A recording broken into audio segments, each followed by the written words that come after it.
Hello students, I hope आप बहुत अच्छे होंगे। तो बच्चों, आज मैं आया हूं आपके सामने सीबीएसई का क्लास 12th का बिजनेस का सैंपल पेपर लेकर के, जो सीबीएसई ने इस साल लॉन्च किया है। और ये सैंपल पेपर आपके लिए बहुत इंपॉर्टेंट है, क्योंकि इसी के बेसिस पे आपको ये पता चलेगा कि एग्जाम में किस तरीके के क्वेश्चन पूछे जाते हैं। तो आज हम बिजनेस के सैंपल पेपर को डिस्कस करेंगे, जिससे आपको आइडिया लगेगा कि एग्जाम में किस तरीके से आपको आंसर्स को लिखना है, किस तरीके से प्रेजेंटेशन करना है और कौन से क्वेश्चन इंपॉर्टेंट हैं। तो जैसे कि लिखा हुआ है, class 12 2024-25 sample question paper, time 3 hours मिलते हैं आपको। आपको पता है पेपर में 34 क्वेश्चंस होते हैं और हर क्वेश्चन के आगे आपको मार्क्स लिखे होते हैं। Answer should be brief and to the point होने चाहिए। Answer to the question carrying 3 marks may be from 50 to 75 words. ये सिर्फ वर्ड लिमिट जो होती है बच्चों, बहुत इंपॉर्टेंट होती है, ताकि आपका पेपर छूटे नहीं। 50 से 75, 50 से 75 वर्ड्स के अंदर आपको 3 नंबर के जो क्वेश्चन होते हैं उन्हें कंप्लीट करना होता है। थोड़ा ज्यादा भी लिख सकते हैं, चलेगा, पर कम मत लिखिएगा, क्योंकि कम लिखने से आपको मार्क्स कम मिल जाएंगे। Answer to the question carrying 4 marks में भी अबाउट 150 वर्ड्स के होते हैं। जो 4 नंबर के क्वेश्चन होते हैं वो लगभग आपको 150 वर्ड के अंदर लिखने होते हैं। एग्जैक्टली 150 नहीं, 150 से ऊपर भी हो सकते हैं, पर कम मत करिएगा। Answer to the question carrying 6 marks may be about 200 words. और जो 6 मार्क्स के क्वेश्चन होते हैं उनको 200 शब्दों में लिखना होता है। तो आप एक अंदाजा लगा सकते हैं, जैसे कि एक लाइन जब आप लिखते हैं, हर आदमी की क्या राइटिंग स्किल्स अलग अलग होती हैं। कोई बच्चा बहुत गैप करके लिखता है, कोई पास पास लिखता है। तो आप एक बार क्या कर सकते हैं, आप एक एक वर्ड तो गिनने बैठेंगे नहीं एग्जाम में, आप एक बार एक रफली एक कॉपी पे लिख के देखिए कि आप एक लाइन के अंदर कितने वर्ड्स लिखते हैं। या जो एग्जाम में आपको कॉपी मिलेगी उसमें जब आप एक लाइन लिख रहे हैं तो ये देख लीजिएगा कि आप एक लाइन के अंदर कितने वर्ड्स लिखते हैं। जैसे आपने 10 वर्ड लिखे एक लाइन में, तो आपको पता है 200 वर्ड में कंप्लीट करना है, तो 10 वर्ड अगर एक लाइन में तो 20 लाइन लिखनी पड़ेगी। तो ऐसे करके आप लाइनें गिन लेना कि मेरी कितनी लाइन हो गई, वर्ड मत गिनना, क्योंकि उससे टाइम कंज्यूम होता है बहुत ज्यादा। तो आप एक लाइन के अंदर कितने वर्ड लिख रहे हैं इसका अंदाजा आपको लग जाएगा। अप्रोक्स आप उसी के आसपास लिखेंगे, कभी 8 लिखेंगे, कभी 9 लिखेंगे, कभी 10 लिखेंगे, तो वो मैनेजेबल हो जाता है। तो आप लाइन गिन सकते हैं कि एक लाइन में मैं कितने वर्ड लिखता हूं और ऐसे मुझे कितनी लाइनें लिखनी पड़ेंगी ताकि मैं अपने वर्ड्स को कंप्लीट कर सकूं। तो चलिए आगे बढ़ते हैं क्वेश्चन के ऊपर। ध्यान से सुनिएगा बच्चों, बिजनेस के अंदर या किसी भी एग्जाम के अंदर क्वेश्चन को बहुत ध्यान से पढ़ना बहुत जरूरी होता है। अगर आप क्वेश्चन को ध्यान से नहीं सुने पढ़ेंगे तो आपको आंसर क्लिक नहीं होगा। और बिजनेस के अंदर तो क्या होता है, एक क्वेश्चन के कई सारे आंसर लगते हैं कि यार ये भी आंसर हो सकता है, ये भी आंसर हो सकता है, ये भी आंसर हो सकता है। तो आपको क्वेश्चन को बहुत ध्यान से पढ़ना होता है ताकि आप समझ सकें कि एग्जैक्टली पूछा क्या है। क्योंकि थोड़ा सा क्वेश्चन अगर चेंज हुआ, अगर आपने थोड़ा सा इंटरप्रिटेशन चेंज किया, क्वेश्चन को आपने समझने में थोड़ी सी गलती की, तो उसके कारण होगा क्या, उसके कारण आप आंसर सही तरीके से प्रिडिक्ट नहीं कर पाएंगे। अब जैसे यहां लिखा है the newly appointed production manager of Saheb Limited, obvious बात है 1 मार्क्स का क्वेश्चन है, एमसीक्यू है। Newly appointed production manager of Saheb Limited a firm manufacturing toys. एक प्रोडक्शन मैनेजर है और वो कंपनी जो है वो टॉयज बनाती है। Mister Arawat notice that the workers in the factory were not giving their best as the physical condition in the factory were not good. Physical condition जो है वो कंपनी की उतनी अच्छी नहीं है और जो कर्मचारी हैं वो अपना 100% नहीं दे रहे हैं। He conducted an experiment to see the effect of improvement in physical condition in the factory on the performance of worker। उन्होंने एक एक्सपेरिमेंट कंडक्ट किया जिससे वो ये देखना चाहते हैं कि अगर फिजिकल कंडीशन को बेहतर किया जाए तो उसका इंप्रूवमेंट पे क्या फर्क पड़ता है। By providing adequate ventilation water facilities, इन्होंने कर्मचारियों को वेंटिलेशन की फैसिलिटी प्रोवाइड की, वाटर फैसिलिटी प्रोवाइड की। He observe that the fatigue level of the worker reduce. इससे उनको पता चला कि जो कर्मचारी थक रहे हैं, फटीग का मतलब क्या होता है, थकना, वो कर्मचारी का कम हो गया। वेंटिलेशन मिल रहा है, पानी बराबर मिल रहा है, पानी पी रहे हैं, थक रहे हैं तो पानी पी रहे हैं जब, तो उसको एनर्जी मिल जा रही है। वेंटिलेशन आ रहा है, फ्रेश एयर आ रही है, तो उससे फायदा हुआ। तो वर्कर का जो थकने का जो टाइम पीरियड था, जल्दी जल्दी जो थक रहे थे वो अब नहीं थक रहे हैं। तो पूछा जा रहा है the nature of management being highlighted in the above case. तो इसमें कौन सा मैनेजमेंट का नेचर हाईलाइट हो रहा है। उन्होंने देखा कि वर्कर थक रहे थे, उनको थकने से रोकने के लिए उन्होंने क्या किया, वेंटिलेशन की फैसिलिटी प्रोवाइड की, उन्होंने क्या किया, वाटर फैसिलिटी प्रोवाइड की। तो ये क्या मैनेजमेंट एज साइंस है, मैनेजमेंट एज प्रोफेशन है, मैनेजमेंट एज आर्ट है, both A and C.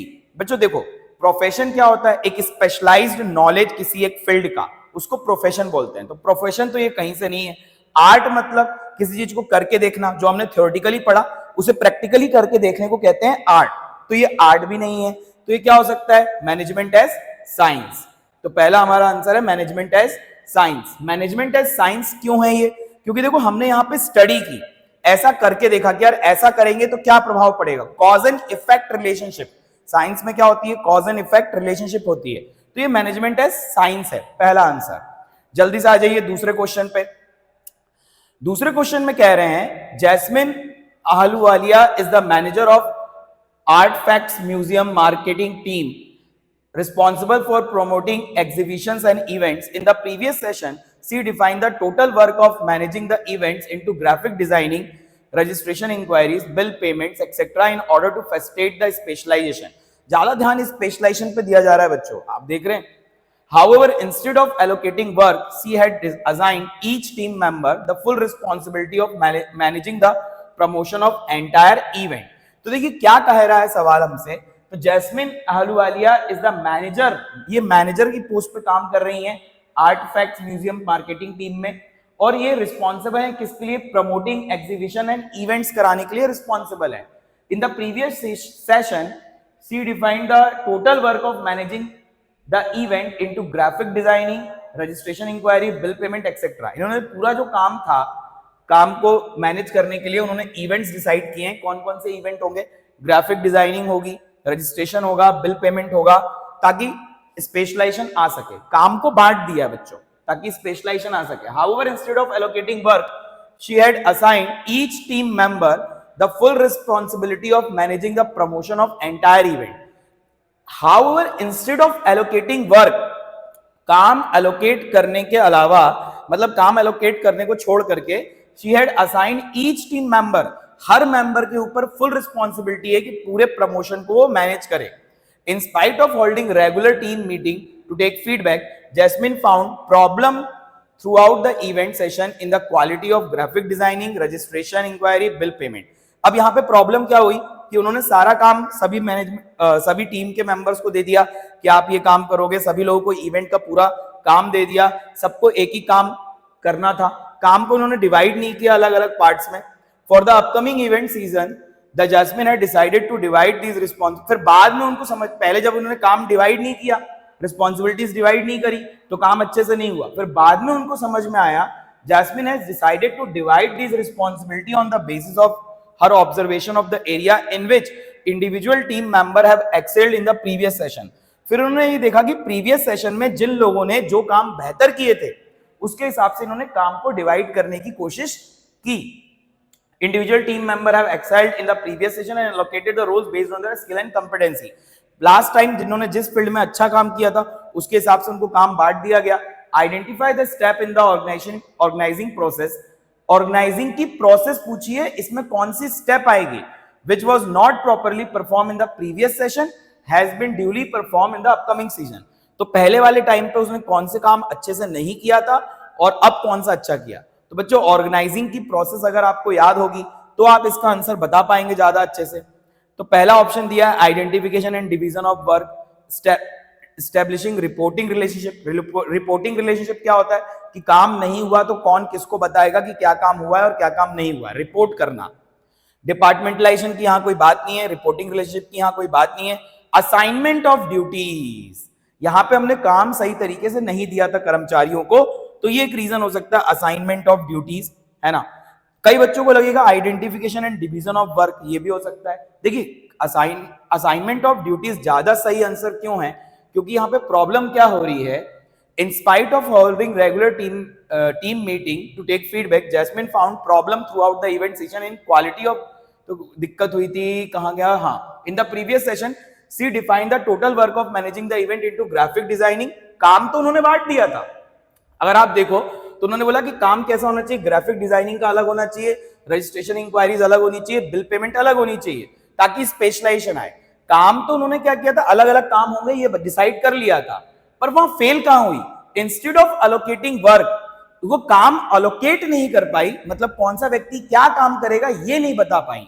She had assigned each team member the full responsibility, और हर मेंबर को फुल रिस्पॉन्सिबिलिटी दे दी। तो देखो काम तो आपने डिवाइड कर दिया कि भाई ये काम होगा, ये काम होगा, ये काम होगा, पर भाई आपको ये भी तो बताना पड़ेगा ना कि कौन सा व्यक्ति कौन सा काम करेगा, ये तो आपने बताया ही नहीं। तो इसका सही आंसर होगा असाइनमेंट ऑफ ड्यूटी। बाद में उनको समझ में आया तो उन्होंने काम को डिवाइड, मतलब सबको अलग अलग ड्यूटीज दी। आंसर चेक कर लेते हैं, असाइनमेंट ऑफ ड्यूटीज है। ठीक है, आगे चलते हैं।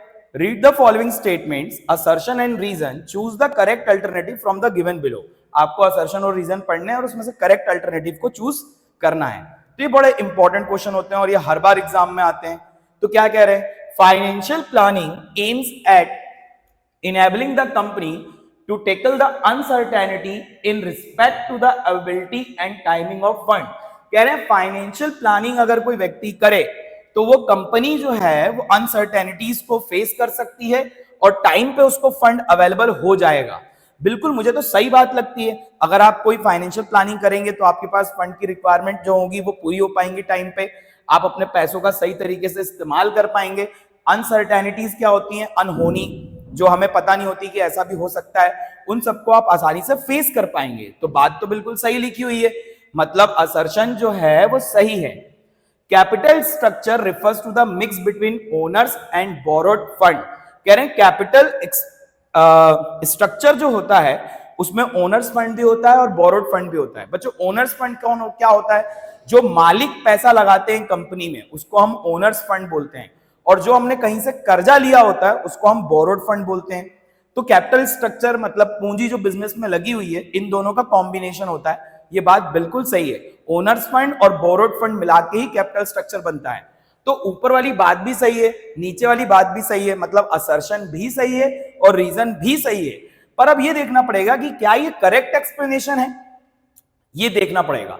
तो फाइनेंशियल प्लानिंग में कहा जाता है कि फाइनेंशियल प्लानिंग अनसर्टेनिटीज को टैकल करने में मदद करती है, फंड का टाइम पे अवेलेबिलिटी करवा देती है, और कैपिटल स्ट्रक्चर बताता है ओनर्स फंड और बोरोड फंड दोनों मिला के रखना चाहिए कैपिटल स्ट्रक्चर को, या कैपिटल स्ट्रक्चर इन दोनों को मिला के बनता है।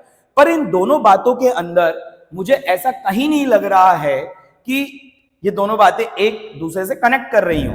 जैसे फॉर एग्जांपल कि अगर आप ऐसा पढ़े फाइनेंशियल प्लानिंग जो है कंपनी को अनसर्टेनिटीज को टैकल करने में मदद करती है और टाइम पे फंड अवेलेबल करवाती है, क्योंकि अगर मैं इसके बीच में एक वर्ड डाल दूं क्योंकि मतलब रीजन, क्योंकि कैपिटल स्ट्रक्चर में ओनर फंड और बोरोड फंड दोनों आते हैं। नो, क्योंकि ऐसा लग नहीं रहा है कि इस चीज का जो ऊपर बात लिखी है उसका ये एक्सप्लेनेशन हो सकता है ना। जैसे कि मैंने कहा यार बारिश गिर रही है, ठीक है ना, या ऐसा मैंने कहा एक स्टेटमेंट दिया मैंने कि मिट्टी गीली हो गई है, ठीक है, मिट्टी गीली हो गई है, ये एक स्टेटमेंट है क्योंकि कल रात को बारिश हुई थी। तो अब यहां पे समझ में आ रहा है कि मिट्टी गीली हुई होगी क्योंकि कल रात को बारिश हुई थी, तो समझ में आ रहा है कि दोनों का आपस में कनेक्शन है। तो असर्शन रीजन के जो क्वेश्चन होते हैं बच्चों, उसमें दोनों स्टेटमेंट्स के अंदर कोई कनेक्शन होना चाहिए। जैसे कि मैंने कहा यार मिट्टी गीली हो गई है क्योंकि कल बारिश गिरी थी, तो मिट्टी गीली है ये बात सही है, कल बारिश गिरी थी ये बात भी सही है, और मिट्टी गीली होने का कारण यही है कि कल रात को बारिश गिरी थी। तो यहां पे आता है assertion and reason both are correct and reason is correct explanation of assertion. पर यहां पे जो हम क्वेश्चन पढ़ रहे हैं उसमें ऐसा नहीं हो रहा है।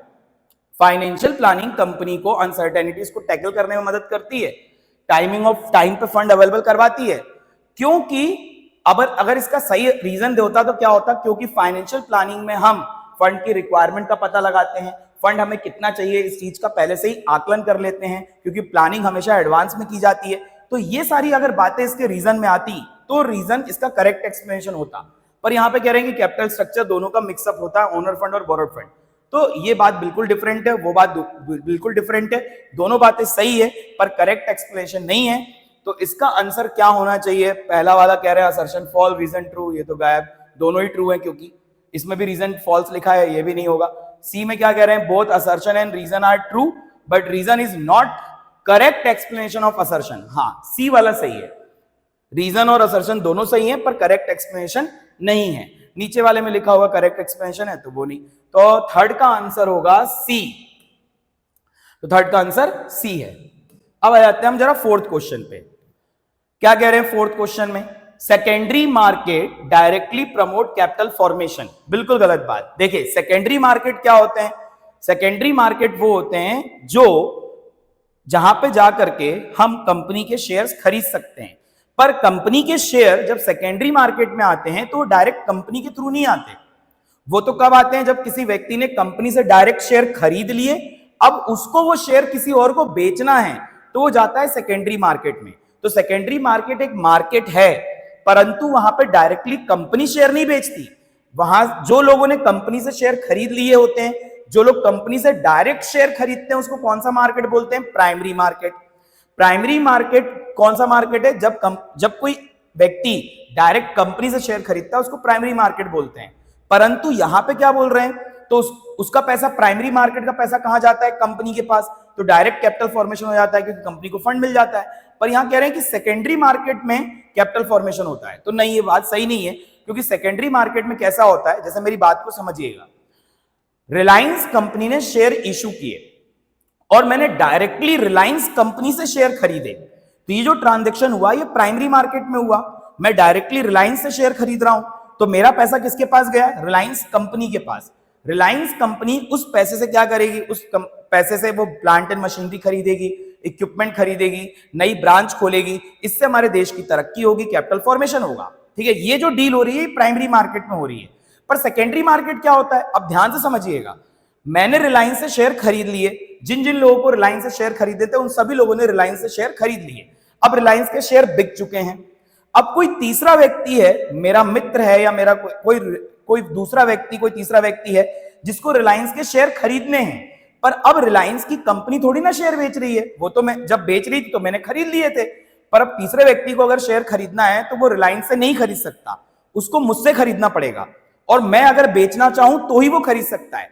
तो अगर मुझे पैसों की जरूरत पड़ती है और मैं बेचता हूं रिलायंस के शेयर, तो मैं जाऊंगा सेकेंडरी मार्केट में, और सेकेंडरी मार्केट में जब मैं शेयर बेचूंगा तो सामने वाला व्यक्ति खरीद लेगा। तो ये जो ट्रांजैक्शन हुआ है सेकेंडरी मार्केट में हुआ। अब आज मुझे बताइए कि क्या ये पैसा कंपनी के पास पहुंचा? नहीं, ये पैसा मेरे पास पहुंचा। मैंने शेयर बेचे थे तो मेरे पास पैसा आया। अब इस पैसे से मैं कोई और काम कर सकता हूं, कुछ और किसी दूसरी कंपनी के शेयर्स में पैसा इन्वेस्ट कर सकता हूं। तो डायरेक्ट तो कैपिटल फॉर्मेशन नहीं हो रहा है ना, डायरेक्टली तो नहीं हो रहा ना, इनडायरेक्टली भले हो सकता हो मैं किसी कंपनी और कंपनी को इस पैसे सपोर्ट कर दूं, या मैं खुद कोई चीज बना दूं, एसेट बना दूं इस पैसे से, तो इनडायरेक्टली तो हो रहा है, पर डायरेक्टली नहीं हो रहा है। और वर्ड क्या लिख रहा है? क्या लिख रहा है? Secondary market directly promote capital formation. नहीं, डायरेक्टली नहीं। अगर प्राइमरी लिखा होता ना मार्केट तो यह बात सही हो जाती। सेकेंड स्टेटमेंट दे रहे हैं, capital market deal in medium and long term securities such as equity share debenture. हाँ, कैपिटल मार्केट में लॉन्ग टर्म सिक्योरिटीज को डील किया जाता है, मनी मार्केट में शॉर्ट टर्म सिक्योरिटीज को डील किया जाता है। तो स्टेटमेंट 1 जो है वो करेक्ट नहीं है और स्टेटमेंट 2 जो है वो करेक्ट है। तो देखते हैं ऐसा ऑप्शन कहां दिया है। बोथ स्टेटमेंट आर ट्रू, नहीं। बोथ स्टेटमेंट आर फॉल्स, नहीं। Statement 1 is true, no no no. Statement 2 is true, statement 1 is false, yes. Fourth का ऑप्शन डी होगा। Statement 2 is true and statement 1 is false. I hope आपको समझ में आया कि क्यों होगा, मैंने उसका रीजन बताया आपको, है ना। तो एक बार आंसर चेक कर लेते हैं, फोर्थ का डी ऑप्शन है। ठीक है, फिफ्थ पे आ जाते हैं। Choose the statement that correctly highlight the benefit of using external source of recruitment. External source of recruitment क्या होता है? एक्सटर्नल सोर्स ऑफ रिक्रूटमेंट का मतलब होता है वो पैसा जो हमने बाहर से बुलवाया, वो पैसा sorry external source of recruitment का मतलब होता है उन लोगों को मैंने हायर किया जो बाहर के लोग हैं। मतलब कंपनी जब लोगों को हायर करती है तो कंपनी किसको हायर कर सकती है? बाहर के लोगों को जब हायर करती है, मतलब बाहर के किसी व्यक्ति को कंपनी अपने काम के लिए रखती है, तो उसको एक्सटर्नल सोर्स ऑफ रिक्रूटमेंट कहते हैं। दो सोर्स ऑफ रिक्रूटमेंट होते हैं, एक इंटरनल और एक एक्सटर्नल। इंटरनल मतलब जब कंपनी अपने अंदर ही जो लोग काम कर रहे हैं उनको ही ट्रांसफर करके, प्रमोशन करके एक पोस्ट से दूसरी पोस्ट पे ले जाती है, उसको इंटरनल बोलते हैं। पर एक्सटर्नल का मतलब क्या होता है? जो कंपनी से कभी जुड़ा हुआ नहीं था व्यक्ति, वो कंपनी में कभी उस व्यक्ति ने काम नहीं किया था, पर कंपनी उनको अपनी कंपनी उनको अपने कंपनी के अंदर काम दे रही है, मतलब बाहर के व्यक्ति को ऑर्गेनाइजेशन में काम दिया जा रहा है, उसको बोलते हैं एक्सटर्नल सोर्स ऑफ रिक्रूटमेंट। हाँ, तो कह रहे हैं choose the correct statement, choose the statement that correctly highlight the benefit of external source of recruitment। तो बाहर से अगर हम व्यक्ति को काम पे रखेंगे तो क्या फायदे होंगे? Competitive spirit among the existing staff, हाँ, ये बात तो बिल्कुल सही लग रही है कि कॉम्पिटिटिव स्पिरिट आएगी, क्योंकि जो लोग बाहर से आएंगे वो अंदर के लोगों को कंपटीशन देंगे कि यार देखो हम बाहर से आए हैं, हम इतना अच्छा काम कर रहे हैं, हम बेहतर काम करके दिखा रहे हैं। तो अंदर के लोग जो पहले से ही काम कर रहे थे कंपनी में, उनको लगेगा यार बाहर का आदमी आकर के इतना अच्छा काम कर रहा है, तो मुझे भी इससे अच्छा काम करके दिखाना है। तो एक कॉम्पिटिटिव स्पिरिट तो आएगी आएगी। Reduction in the employee turnover, नौकरी छोड़ के जाएंगे लोग, उसमें कमी आएगी, नहीं ऐसा तो नहीं कह सकते हम। Help in increasing the employee satisfaction, इससे एम्प्लॉयज का सेटिस्फेक्शन बढ़ जाएगा। नहीं, पुराने जो एम्प्लॉय होते हैं उनको अच्छा नहीं लगता, जब बाहर के लोग आते हैं ना तो कहते हैं वो लोग, अरे यार नए नए लोग आ गए, ये नए नए लोग परेशान करने के लिए आते हैं, पता नहीं क्या क्या कैसे कैसे काम करेंगे, ये नए नवेले लोग हैं, इनको कुछ आता है नहीं आता है, तो ये थोड़ी सी एक दिक्कत हो जाती है। Develop a sense of security among employee, no no no, develop a sense of security, employees के अंदर ऐसा लगता है कि यार कल के दिन हमें निकाल करके कोई और नया बंदा ना आ जाए कंपनी में काम करने के लिए, किसी नए लोग को ना रख लें, ये तो ये सेंस ऑफ सिक्योरिटी तो नहीं आती पुराने कर्मचारियों को। तो मुझे ज्यादा अच्छा इसका ऑप्शन लग रहा है ए। बच्चों बिजनेस में क्या होता है ना, कई सारे आंसर होते हैं, पर हमें ये चूज करना होता है कि इन सभी आंसर में से ज्यादा बेहतर आंसर कौन सा है, ज्यादा सही आंसर कौन सा है। तो ए, फिफ्थ का ए आंसर होगा, तो फिफ्थ का ए। आगे चलते हैं हम, फिर आगे अगर हम देखें 6 नंबर क्वेश्चन, तो goodwill enterprises is a large scale automobile manufacturer. Goodwill enterprises एक लार्ज स्केल ऑटोमोबाइल मैन्युफैक्चरर है, मतलब ये गाड़ियां बनाते हैं। Who fulfil the need of both industrial user and consumer, जो इंडस्ट्रियल यूजर की नीड को भी फुलफिल करते हैं, कंज्यूमर की नीड को भी फुलफिल करते हैं। The company is providing easy finance facilities at low rate of interest. Company जो है इजी फाइनेंस फैसिलिटी प्रोवाइड करती है लो रेट ऑफ इंटरेस्ट पे, मतलब अगर आपको गाड़ी खरीदना है तो आप सस्ते ब्याज पे गाड़ी खरीद सकते हो इनसे, और इंडस्ट्रियल यूजर और कंज्यूमर दोनों को फायदा पहुंचाती है। Which has considerably increase the demand for the product, इससे प्रोडक्ट की डिमांड क्या हो गई है, बढ़ गई है। The company has installed a new branch management software to efficiently manage and coordinate the activities across their multiple branches and location. The company has installed a new branch management software बनाया है उन्होंने, जो branch को manage करता होगा, तो to efficiently manage and coordinate the activities across their multiple branches and location, ताकि activities को कोऑर्डिनेट किया जा सके, एक्टिविटीज को मैनेज किया जा सके। Identify the component of business environment from the above case study, तो ये कौन सा बिजनेस इन्वायरमेंट है, तो यहां पे लिखा है company has installed a new branch management software. Company ने एक नया सॉफ्टवेयर लगाया है, कंपनी क्या कर रही है, एक नया सॉफ्टवेयर लगा रही है जिससे कि एक्टिविटीज को कोऑर्डिनेट किया जा सके। अच्छा, सॉफ्टवेयर लगाया है, ठीक है ठीक है। दूसरा क्या है, ऊपर पढ़ते हैं तो who fulfil the need of both industrial and consumer user, industry के यूजर की भी नीड्स को फुलफिल करते हैं, कंज्यूमर की नीड को भी फुलफिल करते हैं, और प्रोवाइड करते हैं इजी फाइनेंस फैसिलिटीज, वो भी लो रेट ऑफ इंटरेस्ट पे। अच्छा ठीक है, देखो अब मैं यहां पे अगर देखूं तो न्यू ब्रांच मैनेजमेंट सॉफ्टवेयर। अब ये जो सॉफ्टवेयर रहती चीजें होती है ना बच्चों, सॉफ्टवेयर हो गया, मतलब ये ऐसी चीजें होती हैं, नई नई मशीनें हो गई, ये टेक्निकल इन्वायरमेंट के अंदर आता है। सॉफ्टवेयर किसके अंदर आता है, टेक्निकल इन्वायरमेंट। तो पहली बात तो ऑप्शन में वही लगाऊंगा जिसमें टेक्निकल चीज हो, तो पहले वाले में तो टेक्निकल है नहीं, तो ये तो कट गया। दूसरे वाले में भी टेक्निकल नहीं है, तो ये भी आउट हो गया। तीसरे वाले में टेक्निकल है और चौथे वाले में भी टेक्निकल है, ओ दोनों में टेक्निकल है, फंसा दिया हमको। तो अब हमें देखना पड़ेगा सी वाले में क्या है, टेक्निकल एंड लीगल। क्या लीगल एस्पेक्ट की कोई बात हुई है, नियम कानून की कोई बात हुई है, कोई रूल्स एंड रेगुलेशन की बात हुई है क्या, आइए क्वेश्चन में चेक करते हैं। लार्ज स्केल ऑटोमोबाइल मैन्युफैक्चर है, कंज्यूमर इंडस्ट्री दोनों की नीड को फुलफिल करता है, इजी फाइनेंस फैसिलिटी प्रोवाइड करता है, रूल्स की तो कहीं कोई बात हो नहीं रही है इसके अंदर, तो लीगल तो नहीं लग रहा।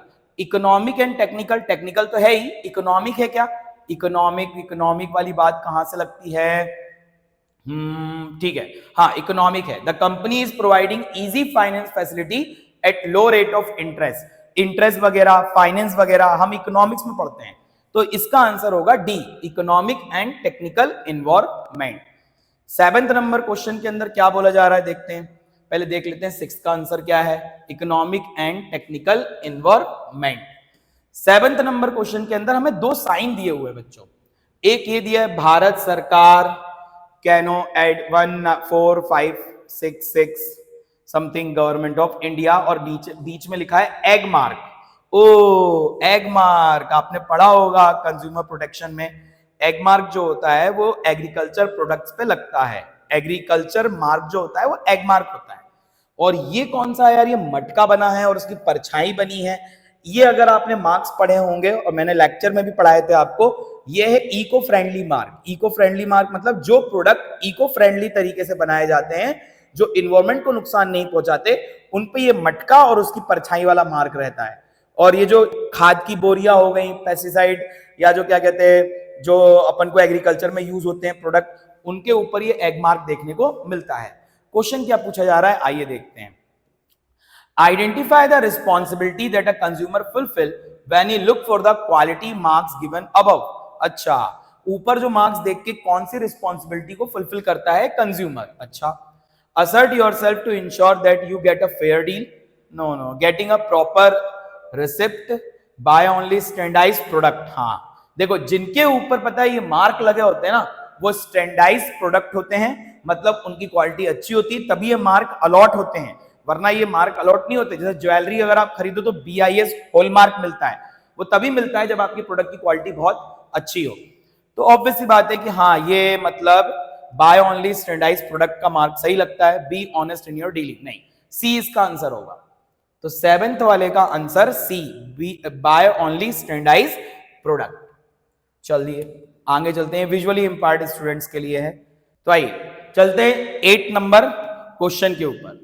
Read the following statement, assertion and reason. फिर से असर्शन और रीजन का क्वेश्चन है। असर्शन क्या कह रहा है, controlling can prevent deviation. Controlling क्या डेविएशंस को प्रिवेंट कर सकती है। कंट्रोलिंग होती क्या है, कोई चीज गलत हो रही हो, कोई चीज प्लान के अकॉर्डिंग ना चल रही हो, तो उसको प्लान के अकॉर्डिंग करने लायक बनाना, जो भी कारण से डेविएशन आए उसको दूर करने की कोशिश करना। डेविएशन आखिर होता क्या है, डेविएशन का मतलब होता है जैसे कि मैंने टारगेट बना के दिया, स्टैंडर्ड सेट करके दिया कि 10,000 यूनिट बन जाने चाहिए 1 महीने में, फिर मैं जाके 15 दिन बाद चेक कर रहा हूं कि क्या 10,000 यूनिट बने।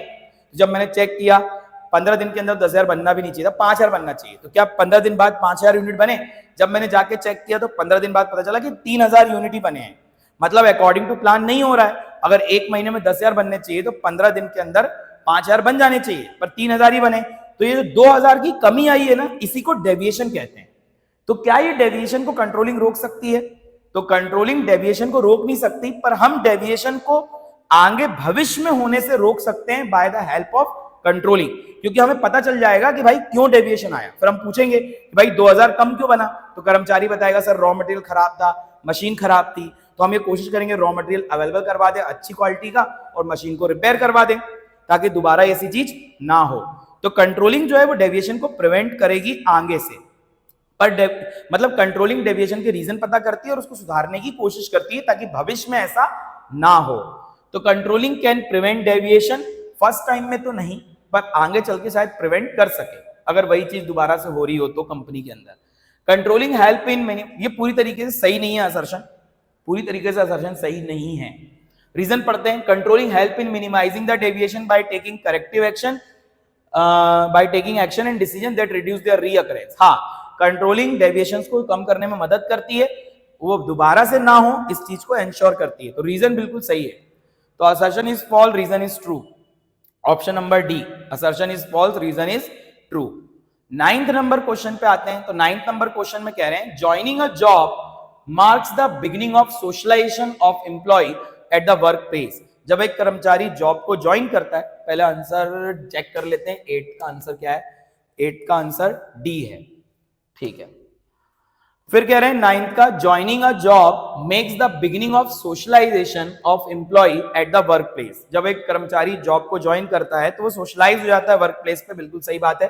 The employee should be given a post for which he has been selected. Employee को वही पोस्ट देनी चाहिए जिसके लिए वो सेलेक्ट हुआ है, ये भी बात सही है। Place the subsequent steps of staffing in small organization in the correct order. अच्छा, इसके बाद की बातों को आपको अरेंज करना है। तो अगर आपने स्टाफिंग की प्रोसेस पढ़ी होगी तो आपको पता होगा कि इसके आगे क्या होगा। तो joining the job makes the beginning of socialization of employee at the workplace. The employee should be given a post for which he has been selected. तो उसको पोस्ट मिल गई है, जिसको जिस चीज के लिए वो सेलेक्ट हुआ उसको पोस्ट पे बैठा दिया गया है कि भाई तुम्हें ये काम करना है। अब इसके बाद क्या होता है, इसके बाद ट्रेनिंग एंड डेवलपमेंट होता है। हाँ, दिया जाता है, ट्रेनिंग एंड डेवलपमेंट तो दिया ही जाता है। Promotion and career planning, performance appraisal and compensation, okay, training and development तो सही है। प्रमोशन पहले चेक करेंगे, परफॉर्मेंस अप्रेजल होता है इसके बाद, और फिर उसके बाद प्रमोशन होता है, तो ये ऑप्शन सही नहीं है अगर आपको स्टेप याद है तो, और नहीं है तो पहले याद करिए। परफॉर्मेंस अप्रेजल नहीं नहीं नहीं, पहले तो ट्रेनिंग देंगे, तो ट्रेनिंग एंड डेवलपमेंट ए वाले ऑप्शन में था, पर दूसरी स्टेप इसकी सही नहीं है, प्रमोशन, तो ये कट गया। बी वाले ऑप्शन में ट्रेनिंग है ही नहीं, तो ये तो वैसे ही डिलीट हो गया। सी वाले ऑप्शन में कह रहे हैं ट्रेनिंग एंड डेवलपमेंट, ये बात सही है। फिर ट्रेनिंग एंड डेवलपमेंट देने के बाद हम ये चेक करते हैं कि उसकी परफॉर्मेंस कैसी है, तो परफॉर्मेंस अप्रेजल, ये बात भी सही है। फिर उसके बाद अगर परफॉर्मेंस अच्छी हो तो उसको देते हैं प्रमोशन, तो ये बात सही है। एंड फिर करियर प्लानिंग एंड कंपल्सन, ये बात ज्यादा सही लग रही है सी वाली। डी में क्या लिखा है, training and development, performance appraisal, compensation, फिर promotion and career planning, no no, ज्यादा सही आंसर सी है। सी में सब कुछ सीक्वेंस में अरेंज मिल रहा है, आप अपनी किताब पढ़ेंगे तो उसमें भी इसी सीक्वेंस में लिखा है, तो 9th का सी होना चाहिए, 9th का c, training and development, performance appraisal, promotion, career planning and compensation. 10th number सवाल क्या कह रहा है, स्पाइस वर्क एक कंपनी होगी, a company financial services to provide करती है financial services to its client, is keeping a close check on the employees activity, वो एम्प्लॉइज की एक्टिविटी पे क्लोज चेक रख रही है, देख रही है कि एम्प्लॉय क्या कर रहे हैं, by using biometric and retina scanning as modes of accessing the office premises. अच्छा, बायोमेट्रिक लगा रखा है और रेटिना स्कैनिंग लगा रखी है, वो जो आंखों की पुतलियों को जांचती है, और बायोमेट्रिक मतलब अंगूठा अंगूठा लगा के, अच्छा इस तरीके से वो क्लाइंट पे एक नजर रख रही है, ठीक है। In order to ensure greater security of information in the organization, ताकि ऑर्गेनाइजेशन के अंदर ग्रेटर सिक्योरिटी बनी रहे, अच्छी बात है। Choose the correct option, obvious बात है कंट्रोलिंग का ही पॉइंट है, कंट्रोलिंग का पॉइंट इसलिए है क्योंकि ये कंट्रोल करने की कोशिश कर रहे हैं, देखने की कोशिश कर रहे हैं कि सब कुछ सही ढंग से हो रहा है कि नहीं, या कोई कुछ फ्रॉड ना करे, या कुछ कंट्रोल कर रहे हैं कि कोई व्यक्ति गलत टाइम पे ना आए, कई लोग लेट आते हैं तो वो ना करें। तो controlling help in achievement of organisational goal, अच्छा इसके ऊपर बताना में कौन सा इंपॉर्टेंस यहाँ पे डिस्कस हुआ है। Controlling help in ensuring order and discipline, हाँ कंट्रोलिंग में ऑर्डर और डिसिप्लिन मेंटेन होगा, सब लोग टाइम पे आएंगे, क्योंकि जैसे ही वो आएंगे उनको अंगूठा लगाना पड़ेगा बायोमेट्रिक, और रेटिना स्कैन होगा, तो टाइम अलोकेट हो जाता है, नोट हो जाता है कि आप कितने बजे ऑर्गेनाइजेशन में आए, तो कोई भी आदमी लेट नहीं आएगा, तो डिसिप्लिन मेंटेन रहेगा। Controlling help in improving employee motivation, motivation का यहाँ कोई पॉइंट नहीं है। Controlling enable optimum utilization of resources, पर देखो ये भी ऑप्टिमम यूटिलाइजेशन ऑफ रिसोर्सेज, लोग अगर टाइम पे आएंगे तो टाइम पे काम शुरू होगा, रिसोर्सेज वेस्ट नहीं होंगी, अच्छी बात है ये। Controlling help in achievement of goal, इससे ऑर्गेनाइजेशन का गोल भी अचीव होगा। पर मैंने क्या बोला, बिजनेस में कई सारे आंसर लगेंगे आपको, ये भी हो सकता है, ये भी हो सकता है, पर जो ज्यादा सही होता है ना वो क्लिक करना होता है, यही तो सबसे इंपॉर्टेंट बात है, और वो तभी आती है जब बच्चे को पूरे चैप्टर की डिटेल स्टडी हो और डिटेल में सब चीज वो जानता हो। तो controlling helps in improving employee motivation तो नहीं होगा, controlling help in ensuring order and discipline, ये ज्यादा सही है। लोग ये ज्यादातर इसलिए लगाते हैं रेटिना बायोमेट्रिक, क्योंकि लोगों को डिसिप्लिन मेंटेन करना होता है और सब लोग टाइम पे आए, चेक हो सके, तो ज्यादा आंसर इसका सही लगता है बी, 10th का बी, तो 10th का बी है। अब चलते हैं हम 11th पे सॉरी 11th क्या कह रहा है, आइडेंटिफाई द इनकरेक्ट स्टेटमेंट। आजकल ऐसे भी क्वेश्चन आते हैं इसमें बताना आपको इनकरेक्ट क्या है। 4 स्टेटमेंट होंगे, 3 सही होंगे, उसमें से एक इनकरेक्ट होगा। With respect to investment decision, investment decision क्या होता है, इन्वेस्टमेंट डिसीजन जब हम पैसा लगाते हैं कंपनी में, बड़ी बड़ी एसेट्स में, बड़े बड़े प्रोजेक्ट्स में, उसको हम इन्वेस्टमेंट डिसीजन कहते हैं। Net working capital refers to the excess of current asset over current liability. हाँ ये बात तो सही लिखी हुई है, इसमें गलत क्या है, वर्किंग कैपिटल का फॉर्मूला ही होता है current asset minus current liability, तो ये आंसर नहीं होगा। Current asset are those asset which get converted into cash within 1 year. हाँ करंट एसेट वो एसेट्स होती हैं जो 1 साल के अंदर कैश में क्या हो जाती हैं, कन्वर्ट, ये बात भी सही है।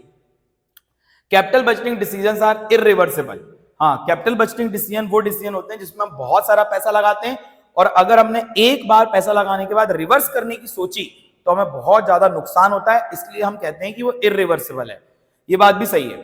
Size of asset, profitability, competitiveness are not affected by capital budgeting decision. Size of assets, profitability, ये तो अफेक्ट होती है भाई कैपिटल बजटिंग डिसीजन से।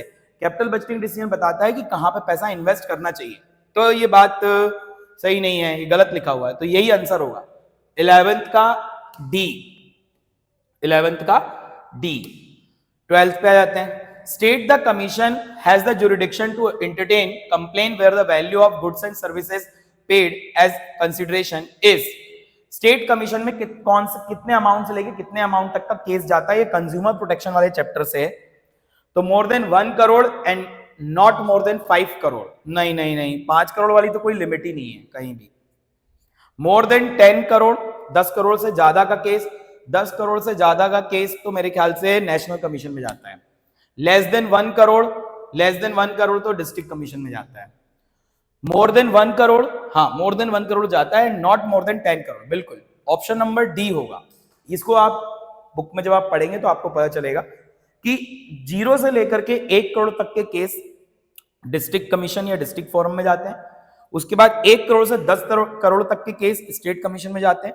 10 करोड़ से ऊपर के केस जो होते हैं अनलिमिटेड अमाउंट तक, वो नेशनल कमीशन में जाते हैं। तो 12th का डी, 12th का डी। 13th का देखते हैं, match the statement given in the column 1 with the characteristic of business environment column given in column 2। ठीक है, फर्स्ट वाले को सेकंड से मैच करना है।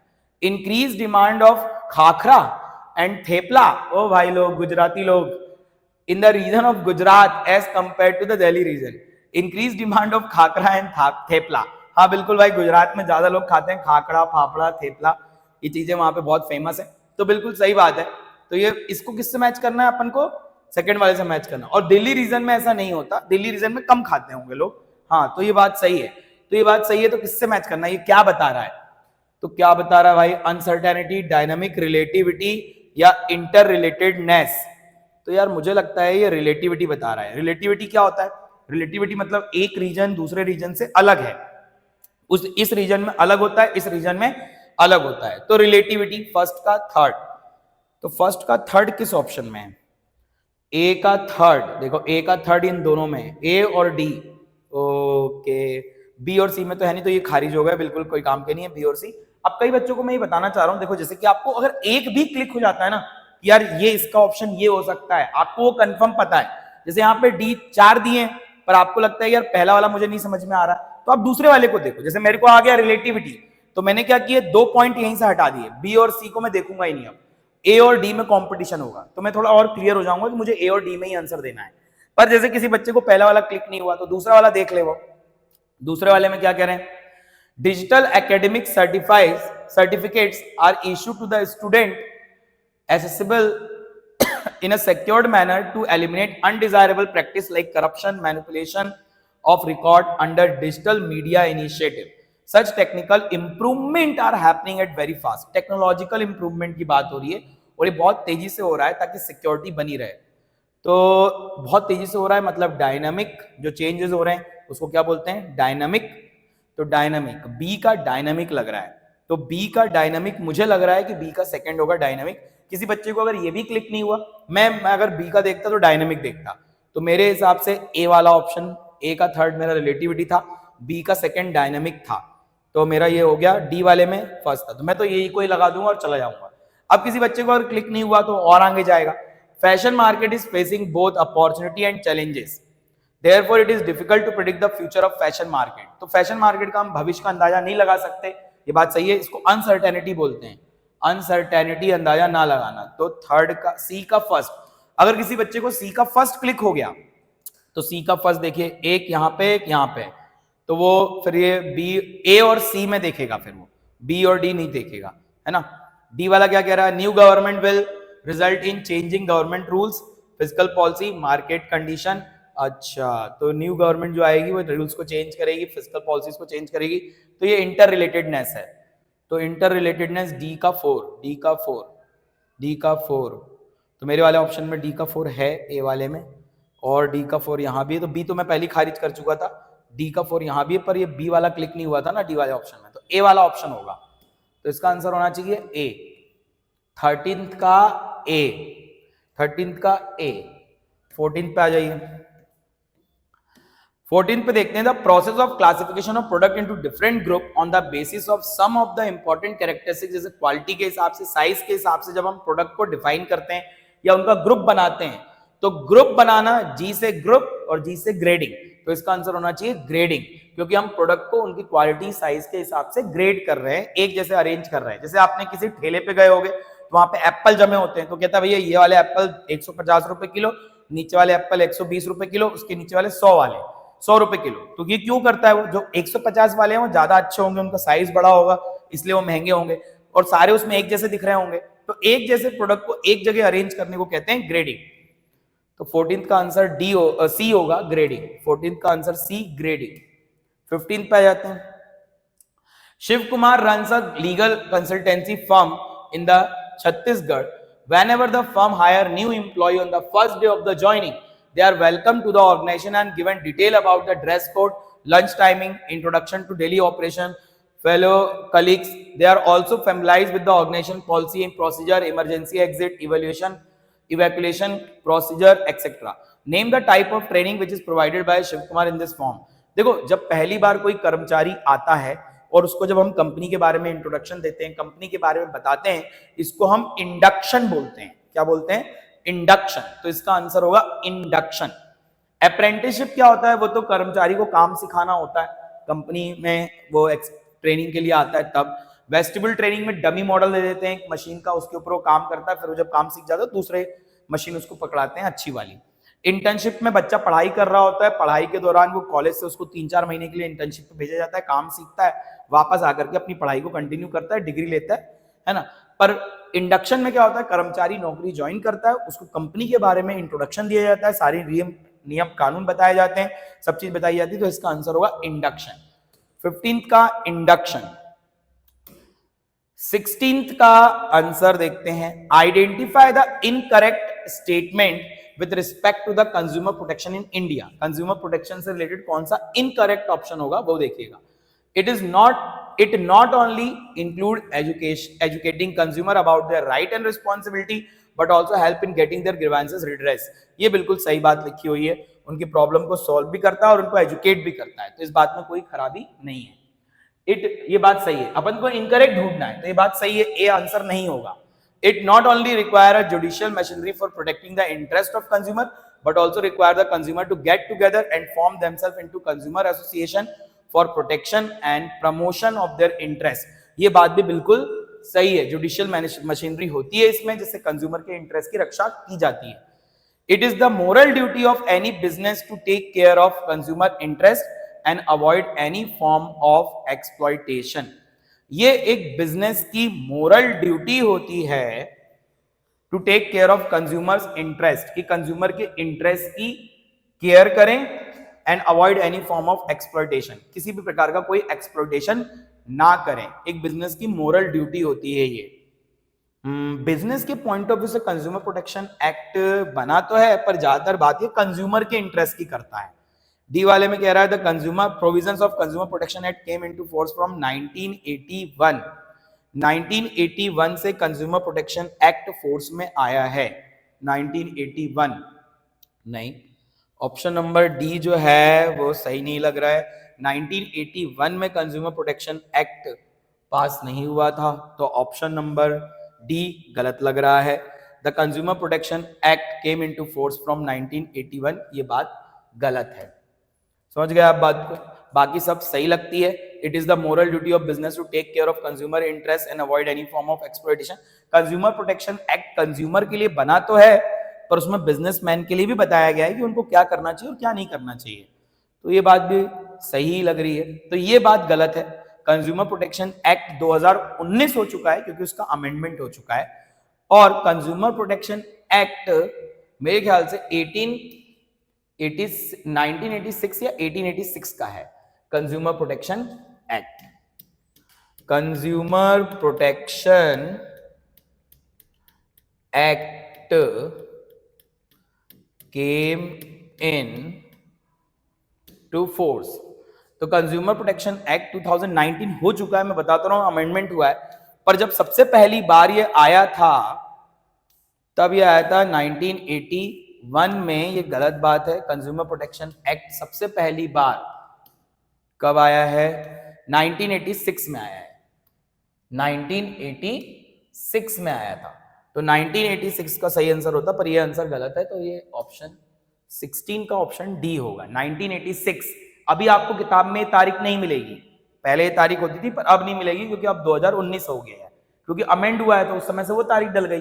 पर याद रखिएगा, तो पूछना नहीं चाहिए था पर पूछ लिया इन्होंने, ठीक है, अच्छी बात है। 1986 याद रखिएगा। Identify the decision which is not taken under the financial management. कौन सा डिसीजन नहीं लिया जाता फाइनेंशियल मैनेजमेंट के अंदर? डिविडेंड डिसीजन तो लिया ही जाता है, लिया जाता है। Investment decision, dividend decision, financing decision, ये तो लिए ही जाते हैं। प्राइसिंग डिसीजन नहीं लिया जाता। कैपिटल बजटिंग डिसीजन लिए ही जाता है। कैपिटल बजटिंग डिसीजन मतलब वही इन्वेस्टमेंट डिसीजन को बोलते हैं। प्राइसिंग डिसीजन जो है वो नहीं लिया जाता। प्राइस डिसीजन मार्केटिंग के अंदर आता है। तो 17th का सी प्राइसिंग डिसीजन। 18 देखते हैं, what are the factors that affecting the financing decision.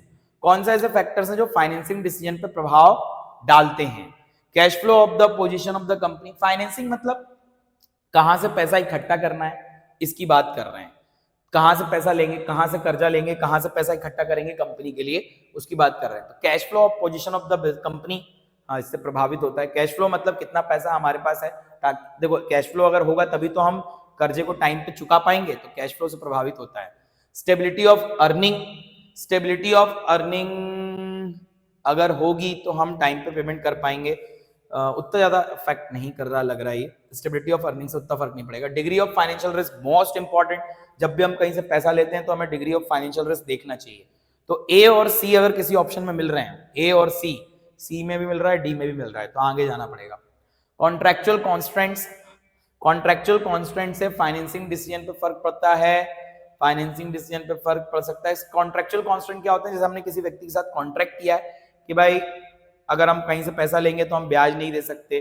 किसी व्यक्ति से हमने कर्जा लिया, उसने कह दिया कि अगर आपको मुझसे कर्जा लेना है तो आप ब्याज नहीं दे पाओगे, डिविडेंड नहीं दे पाओगे, या किसी एक चीज के ऊपर रोक लगा देगा कि डिविडेंड देना आपको अब कंपनी नहीं दे पाएगी क्योंकि आपने मुझसे कर्जा लिया है, तो आप मुझे ब्याज भरना पर अब से डिविडेंड मत देना। ऐसा करके उसने हमसे कॉन्ट्रैक्ट कर लिया, तो उसको बोलते हैं कॉन्ट्रैक्चुअल कॉन्स्ट्रेंट्स। तो फाइनेंसिंग डिसीजन पे उतना फर्क नहीं पड़ना चाहिए। फाइनेंसिंग डिसीजन मतलब कि हमें पैसा कहां से इकट्ठा करना है। Level state of capital market, state of capital market से फर्क पड़ेगा। अगर मार्केट अच्छा चल रहा होगा, अगर मार्केट तेज होगा तो हम इक्विटी से पैसा इकट्ठा कर सकते हैं। मार्केट अगर डाउन होगा तो हम डेब्ट से पैसा इकट्ठा कर सकते हैं। तो स्टेट ऑफ कैपिटल मार्केट से फर्क तो पड़ता है। ई वाला ऑप्शन भी होना चाहिए। लेवल ऑफ कंपटीशन से उतना फर्क नहीं पड़ेगा। तो कौन से वाले में ई वाला भी है? तो देखो सी में ए भी है, सी भी है और डी भी है। डी हो सकता था सही है, हो सकता कहीं मायने में, पर ज्यादा सही होता है ए, सी और ई। तो यही बात हो जाती है ना कि आपको देखना होता है कि कौन सा ज्यादा सही है। तो ज्यादा सही ए, सी और ई वाला है। तो ऑप्शन नंबर डी, 18 का ऑप्शन नंबर डी होना चाहिए। तो 18 का ऑप्शन नंबर डी दिया है। ठीक है, 19 नंबर सवाल देखते हैं। Consumer can ask anything regarding the date of manufacturing, MRP etc about the product at the time at that he intended to buy। हाँ, पूछ सकता है उसके ऊपर भाई, वो उसकी अधिकार है, वो पूछ सकता है। कौन सा कंज्यूमर राइट यहाँ पे लग रहा है? Right to be inform. Yes, right to be inform ही लग रहा है। उसको इन्फॉर्मेशन होनी चाहिए प्रोडक्ट के बारे में। तो राइट टू बी इन्फॉर्म मतलब 19 का ए बिल्कुल सही है। फिर चलते हैं 20 पे, आखिरी क्वेश्चन है ये एमसीक्यू का। Read the following statement carefully. Cost of debt is lower than the cost of equity for a company। हाँ, मैक्सिमम केसेस में ऐसा होता है। मैक्सिमम क्या, अधिकतर हो जाए 99% होता है। डेब्ट जो है वो सस्ता पड़ता है और इक्विटी महंगी पड़ती है। तो ये स्टेटमेंट सही है। डेब्ट मतलब कर्जा, जो हम कर्जा लेते हैं वो सस्ता पड़ता है। क्योंकि देखो सस्ता इसलिए पड़ता है क्योंकि अगर हम कर्जा नहीं चुका पाए तो कंपनी हमारी क्या, जो लोग हैं जिनसे हमने कर्जा लिया है वो हमारी कंपनी की एसेट बेच सकते हैं। तो डेब्ट सस्ता होता है इक्विटी के कंपैरिजन में। इक्विटी वालों को रिटर्न ज्यादा मिलता है, डिविडेंड ज्यादा देना पड़ता है कंपनी। तो स्टेटमेंट 1 सही है। स्टेटमेंट 2 क्या कह रहा है? The objective of financial management is to increase the shareholder wealth. ये भी बिल्कुल सही है। शेयर होल्डर वेल्थ को बढ़ाना ऑब्जेक्टिव होता है। दोनों स्टेटमेंट सही हैं। तो कौन सा ऑप्शन में दोनों स्टेटमेंट सही हैं? पहले वाले में, बोथ स्टेटमेंट आर ट्रू। तो बिल्कुल सही है, बोथ स्टेटमेंट्स आर ट्रू। 20 का आंसर कहाँ है? 20 का आंसर कहाँ है? यहाँ आंसर है 20 का option, both statement are true. 21 number question जो है, ये तो अब आ गए अपने लिखने वाले, है ना। तो देखते हैं, state the meaning of single use plan and standing plan. देखिए सिंगल यूज प्लान क्या होते हैं? सिंगल यूज प्लान वो होते हैं जो आपने एक बार बना दिए, तो वो एक बार लगेंगे, बार बार रिपीट नहीं होंगे, हर एक काम के लिए अलग अलग बनाए जाते हैं। उनको हम सिंगल यूज प्लान बोलते हैं, जो रिकरिंग नहीं होते, बार बार रिपीट नहीं होते। और स्टैंडिंग प्लान क्या होते हैं? एक बार जो आपने बना दिए वो बार बार अलग अलग, जैसे एक ही सिचुएशन बार बार होती है तो उसके अकॉर्डिंग आपने जो प्लान बनाया है वो स्टैंडिंग प्लान है, क्योंकि वो सिचुएशन भी बार बार होगी और आप उसी प्लान को बार बार यूज करेंगे। सबसे इंपॉर्टेंट बात है स्टैंडिंग प्लान बार बार यूज नहीं होते, स्टैंडिंग प्लान, सॉरी गलत बोल दिया, सिंगल यूज प्लान बार बार यूज नहीं होते, स्टैंडिंग प्लान बार बार यूज होते हैं। तो ये मीनिंग हो गया उनका, 3 मार्क्स का है तो 1.5 का होगा शायद। State the meaning of reduce creative, how state how planning reduces creativity. Planning creativity को कैसे कम कर देती है, क्योंकि प्लानिंग में हम प्लान पहले बना लेते हैं कि भाई ऐसा ऐसा होना है, अब आप आकर के कह रहे हो कि अरे नहीं यार ये तो गलत हो रहा है, ऐसा ऐसा चेंज कर दो, तो ऐसा ऐसा कर लो, तो बार बार प्लान को चेंज नहीं कर सकते। तो प्लानिंग में हम एक बार पहले से डिसाइड कर लेते हैं कि कैसा कैसा काम होना, उसके हिसाब से रिसोर्सेज आ जाती हैं, उसके हिसाब से सब कुछ कर दिया जाता है। फिर आप बार बार सोचो कि चीजें चेंज हो तो क्रिएटिविटी आप नहीं दिखा सकते, प्लान बनने से पहले क्रिएटिविटी दिखाइए। लीड्स टू रिजिडिटी, हाँ कठोरता आ जाती है, रिजिडिटी मतलब कठोरता, क्योंकि एक बार अगर प्लान बन गया तो उसको बार बार चेंज करना पॉसिबल नहीं होता, बार बार उसमें चेंजेस लाना पॉसिबल नहीं होता, तो रिजिडिटी आती है, बिल्कुल आती है। तो देखते हैं इसका आंसर किस प्रकार से लिखा हुआ है। सिंगल यूज प्लान, देखिए उन्होंने कैसे लिखा है, 50 to 75 वर्ड में लिखना होता है ये पूरा, है ना। तो देखिएगा, a single use plan is develop for a one time event, जैसा कि मैंने आपको बताया एक ही बार के लिए बनता है। Such course of action is not likely to be repeated in future, they are non recurring, देखो नॉट रिपीटेड इन फ्यूचर ये वर्ड डाल दो आप। Non recurring situation, non recurring situation मतलब बार बार नहीं होता, ये वर्ड डालो आप। इन चीजों पे आपको मार्क्स मिलेंगे। वन टाइम इवेंट होता है, ये वर्ड डालो आप। वन टाइम मतलब एक ही बार होता है, ये वर्ड डालोगे तो आपको मार्क्स मिलेंगे। The duration of this plan may depend upon the type of project, जब तक प्रोजेक्ट चलेगा तब तक ये प्लान चलेगा, ये एक वीक, एक मंथ और एक डे के लिए हो सकता है। Standing plan is used for activity that occur regularly over a period of time.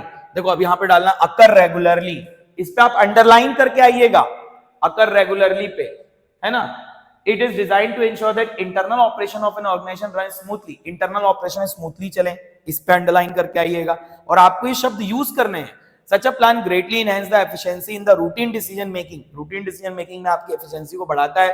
It is usually developed once, but it can be modified from time to time to meet the business needs. तो business needs को fulfill करने के लिए हम इसको modify कर सकते हैं, पर बनता ही एक ही बार है।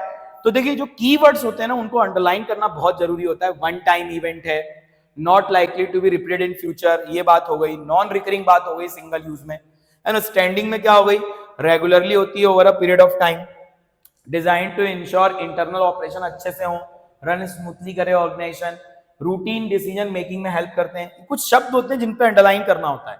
आप अगर किसी टॉपर की कॉपी देखोगे ना तो उसमें भी अंडरलाइन की होती है इंपॉर्टेंट शब्द को, इंपॉर्टेंट बातों को। समझ गया आप बात को। देखिए इसमें कितने वर्ड लिखे हैं, 1 2 3 4 5 6 7 8 9 10 11 12 वर्ड, 11 वर्ड लिखे मान लीजिए एक लाइन में।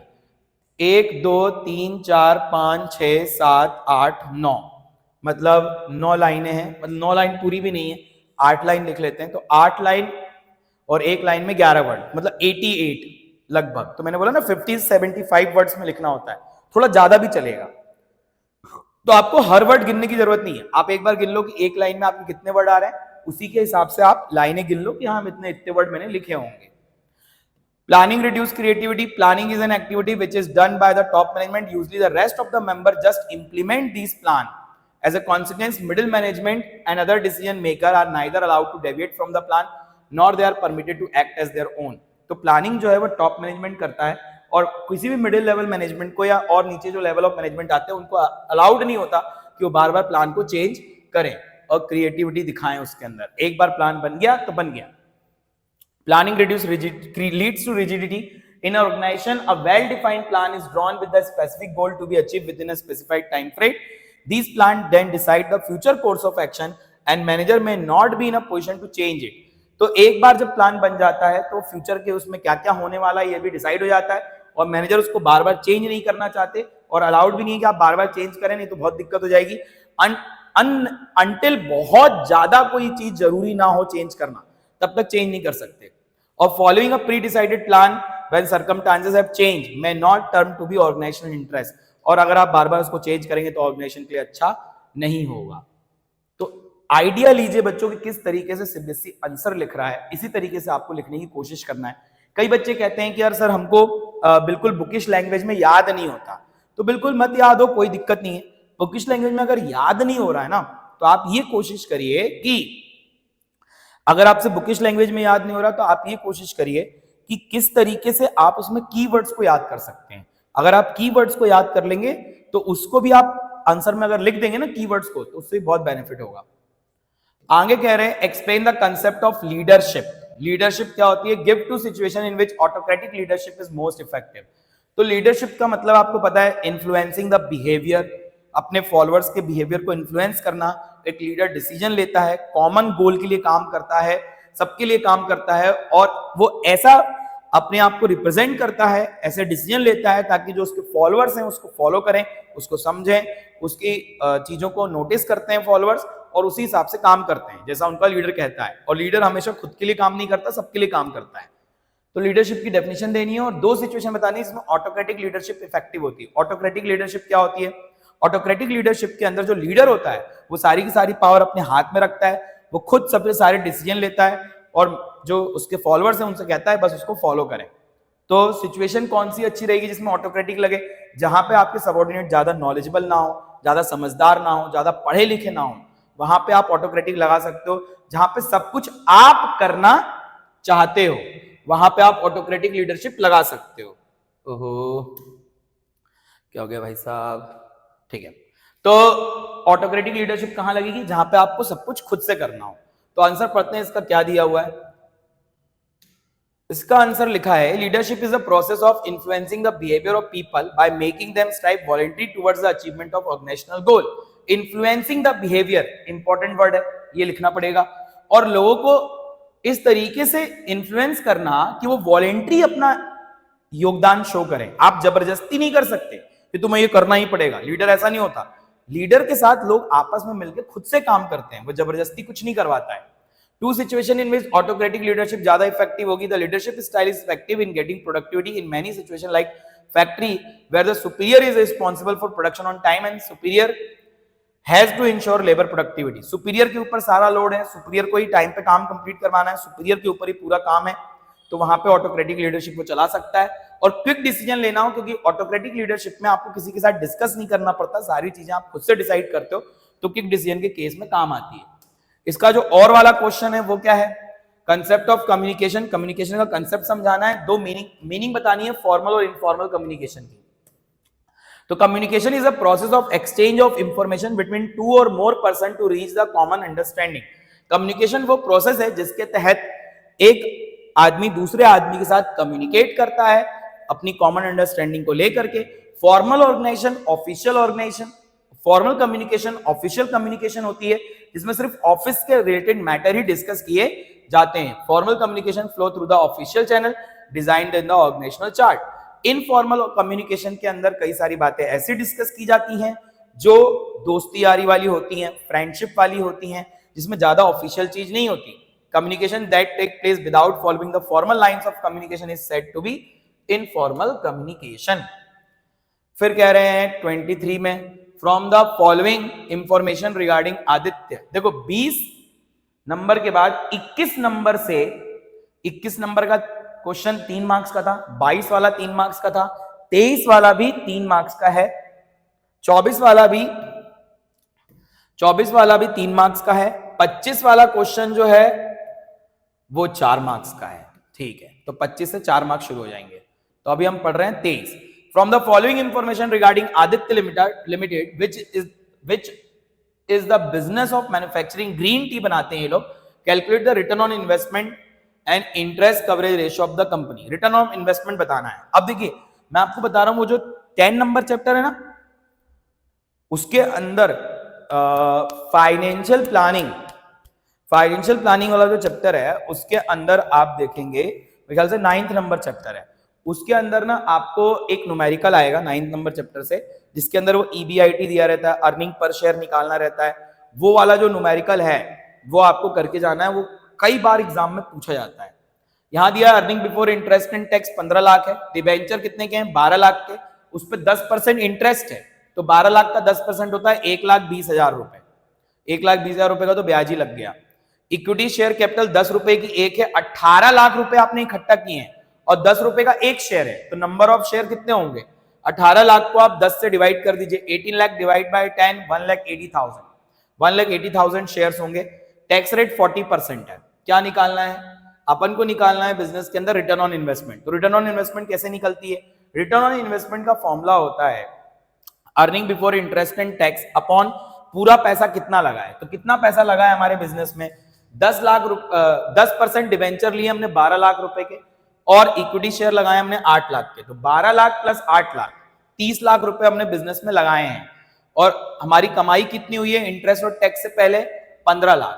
तो फॉर्मूले में पुट करेंगे तो 15 लाख लिख देंगे ऊपर और 30 लाख लिख देंगे नीचे, इंटू 100 कर देंगे 50%। Earning before interest and tax upon total investment into 100, ये फॉर्मूला होता है। कई बच्चे क्या करते हैं, earning before interest and tax में से इंटरेस्ट और टैक्स माइनस करते हैं फिर लिखते हैं। गलत।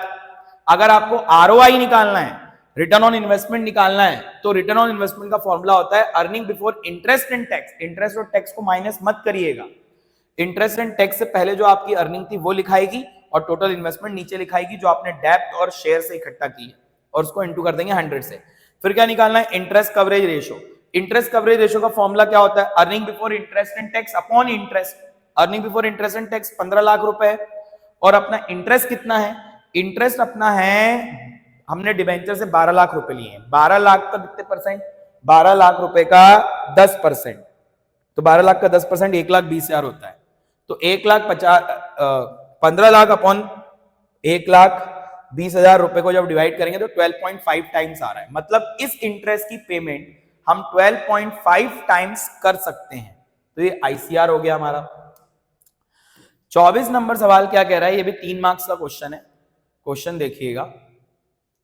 Mister Vivek Vaswani, a फूडप्रेन्योर, combined his passion for food with his entrepreneurial skill and started his innovative fast food outlet OChill। Okay, तो सुनिएगा, देखिए जब भी आप केस स्टडी को पढ़ें तो एक बार में पूरी केस स्टडी समझने की कोशिश करें, उसको डिटेल में ध्यान से पढ़ें ताकि दोबारा आपको पढ़ने की जरूरत ना पड़े, है ना। तो कह रहे हैं मिस्टर विवेक वासवानी एक फूडप्रेन्योर है। फूडप्रेन्योर मतलब फूड का काम ये करते हैं, कुछ सामान बनाकर बेचते होंगे खाने पीने का। हिज पैशन फॉर फूड, उनका फूड के लिए बहुत ज्यादा पैशन है, और एंटरप्रेन्योर स्किल है उनके अंदर। उन्होंने एक इनोवेटिव फास्ट फूड आउटलेट चालू किया और चिल के नाम से, और चिली के नाम से। Okay, in 2021 he had started his career as a food blogger के तौर पे उन्होंने करियर स्टार्ट किया था, and had noticed that the numerous Indian consumer were looking for reasonable and pure vegetarian fast food option. अच्छा, ये food blogger होंगे, blogging करते समय इनको समझ में आया होगा कि बहुत सारे इंडियंस को प्योर वेजिटेरियन खाना चाहिए रीजनेबल प्राइस पे, है ना। The high end restaurant were not opted as by many as they were exorbitantly priced. कह रहे हैं कि जो हाई एंड रेस्टोरेंट है वो बहुत ज्यादा प्राइस लेते हैं, तो मतलब वो कंज्यूमर की नीड को फुलफिल नहीं कर पा रहे हैं, बहुत ज्यादा पैसा लेते हैं। Though many global fast food chains were running across the country, yet not many outlets offered reasonable and healthy pure vegetarian fast food option।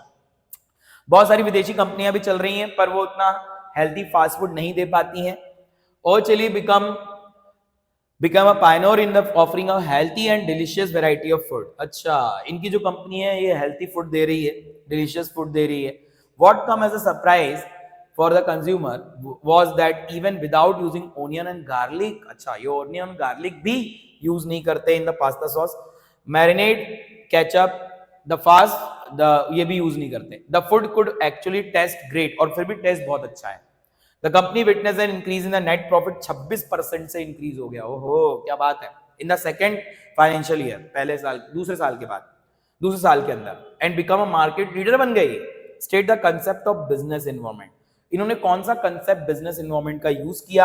Identify and explain in what way a good understanding of business environment enable mister Vivek Vaswani to improve the performance of the enterprise. तो business environment क्या होता है बच्चों? Business environment वो चीजें होती हैं जिनकी वजह से हमारे बिजनेस के ऊपर प्रभाव पड़ता है ना। उसमें कई सारे एनवायरनमेंट आते हैं, सोशल, पॉलिटिकल, डायनामिक। तो अगर हम ये देखें कल्चरल, तो एक्चुअली में क्या होता है, बिजनेस के ऊपर कई सारी चीजों का प्रभाव पड़ता है, उनको हम डायमेंशंस भी बोलते हैं, आपके चैप्टर में है। तो यहाँ पे बिजनेस एनवायरनमेंट कौन सा लगा है, तो मिस्टर वासवानी ने बहुत अच्छे से सारी चीजों को समझा है और उसके बाद चीजों को इंप्लीमेंट किया है। तो business environment means the sum total of all individual institution and other forces that are outside the control of business enterprise but that may affect is performance. The effect is performance. देखो business environment वो चीजें हैं जो business के control के बाहर है पर वो आपके बिजनेस के ऊपर प्रभाव डालती है, जैसा कि मैंने आपको बताया। It enable the firm to identify opportunity and getting the first mover advantage. Business environment जो है वो हमें इस चीज में मदद करता है कि हम पहले से अपॉर्चुनिटी का पता कर लें और उसको इंप्लीमेंट कर लें ताकि और कोई व्यक्ति उस चीज को ना कर पाए। Opportunity refers to positive external trade. Positive external trade होते हैं ये that changes that will help a firm to improve its performance, ताकि इंप्रूव हो जाए ऑर्गेनाइजेशन की performance. Environment provide numerous opportunity for business success. Early identification of opportunity help an enterprise to be the first to exploit them instead of using the competitor. और अगर आप किसी business की opportunity को पहले समझते हैं तो आपके कॉम्पिटिटर से पहले अगर आप समझते हैं तो आप जल्दी इंप्लीमेंट कर लेंगे, उससे आपको फायदा मिलेगा। तो बिजनेस इन्वायरमेंट और पहले आइडेंटिफाई कर ली अपॉर्चुनिटीज, इसका फायदा उनको मिला। State the concept of business environment. Business environment इन्होंने यूज किया है और मैं कहूंगा यार ये सोशल है, सोशल इन्वायरमेंट के अंदर ज्यादा आएगा क्योंकि लोग जो हैं वो हेल्थ को लेके कॉन्शियस हो रहे हैं और लोग जो हैं वो क्या कहते हैं समाज में देख रहे हैं कि अच्छा खाना मिले, रीजनेबल प्राइस पे मिले। और अच्छी बात यह है कि उन्होंने पहले इस बात को समझा, मिस्टर विवेक वासवानी ने, तो फर्स्ट मूवर एडवांटेज उनको मिला। ये इंपॉर्टेंस में आता है बिजनेस इन्वायरमेंट के, अगर आप चैप्टर पढ़ेंगे तो आपको पता चलेगा। क्वेश्चन नंबर 25 क्या कह रहा है? The general manager of a reputed organisation mister Agastya Lokhande made the following announcement at the annual general meeting of the company. When we think of a brand, we think of reputation, but the reputation is made or broken by the quality of product and consumer representation. If people are miserable, they cannot give their best work and the brand suffer. On the contrary, positive result can be observed if there is a job satisfaction, effective and efficient functioning. तो कह रहे हैं कि अगर job satisfaction हो, effectiveness हो, efficient हो functioning, तो काम अच्छा होता है, और अगर ये चीजें ना हो तो काम खराब भी होता है। अच्छा, when we think of brand we think of reputation. जब हम किसी ब्रांड के बारे में सोचते हैं तो हमें उसके रेपुटेशन के बारे में सोचना होता है, और रेपुटेशन जो है प्रोडक्ट की क्वालिटी से बनती है, कस्टमर के रिप्रेजेंटेशन से बनती है। कस्टमर अगर खुश होगा तो ब्रांड बनेगा, नहीं तो फिर ब्रांड खराब भी होगा। तो अच्छी बात है, ये बात सही कह रहे हैं ये। तो कह रहे हैं identify and explain the feature of management discuss by mister Agastya in his announcement. तो मैनेजमेंट का कौन सा फीचर यहाँ पे डिस्कस किया जा रहा है? Explain any 3 reason that make management important to any organisation. और मैनेजमेंट क्यों इंपॉर्टेंट है ऑर्गेनाइजेशन के अंदर? तो मैनेजमेंट के फीचर बच्चों आपको दिए हुए हैं फर्स्ट नंबर चैप्टर के अंदर। तो आइए जरा देखते हैं। Management is an intangible force. Management एक इंटेंजिबल फोर्स है। तो आपको पता है मैनेजमेंट के फीचर वहां डले हुए हैं, उसमें इंटेंजिबल फोर्स एक फीचर है, जिसका मतलब है इमेज बनाना, ब्रांड वैल्यू बनाना, या मतलब एक कस्टमर के नजरों में अपनी एक छवि बनाना। इंटेंजिबल फोर्स है management that can not be seen but it's presence can be felt. हम उसको देख नहीं सकते पर उसकी प्रेजेंट को फील कर सकते हैं। जैसे एप्पल कंपनी की ब्रांड वैल्यू है, मर्सिडीज की ब्रांड वैल्यू है, रॉल्स रॉयस की ब्रांड वैल्यू है, उसको हम फील कर सकते हैं। उससे ऑर्गेनाइजेशन में जो टारगेट जब टाइम पे मैच होते हैं तो एम्प्लॉय हैप्पी रहते हैं, ब्रांड की वैल्यू और ज्यादा बढ़ती है। इंपॉर्टेंस ऑफ मैनेजमेंट कोई भी 3 आप यहाँ पे लिख सकते हैं अगर आपको याद हो तो।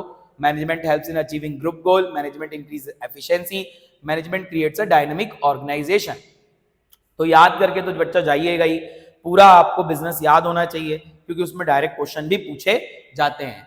अचीविंग ग्रुप गोल मतलब मैनेजमेंट हमें ग्रुप गोल्स को अचीव करने में हेल्प करता है। मैनेजमेंट इंक्रीजिंग एफिशिएंसी, एफिशिएंसी को बढ़ाता है, मतलब कि कम कॉस्ट में ज्यादा काम होता है, कम इनपुट लगा के ज्यादा आउटपुट निकाला जा सकता है। Management create dynamic organisation, management जैसे जैसे ऑर्गेनाइजेशन के अंदर चेंजेस आते हैं उस हिसाब से अपने आप को चेंज करने में, ऑर्गेनाइजेशन को चेंज करने में मदद करता है। आंधियों में जो पेड़ झुक जाते हैं, हालात के हिसाब से चेंज हो जाते हैं, वो टिके रहते हैं, और जो तन के खड़े रहते हैं जिनमें अकड़ होती है वो टूट जाते हैं। ये बात तो आपने सुनी होगी।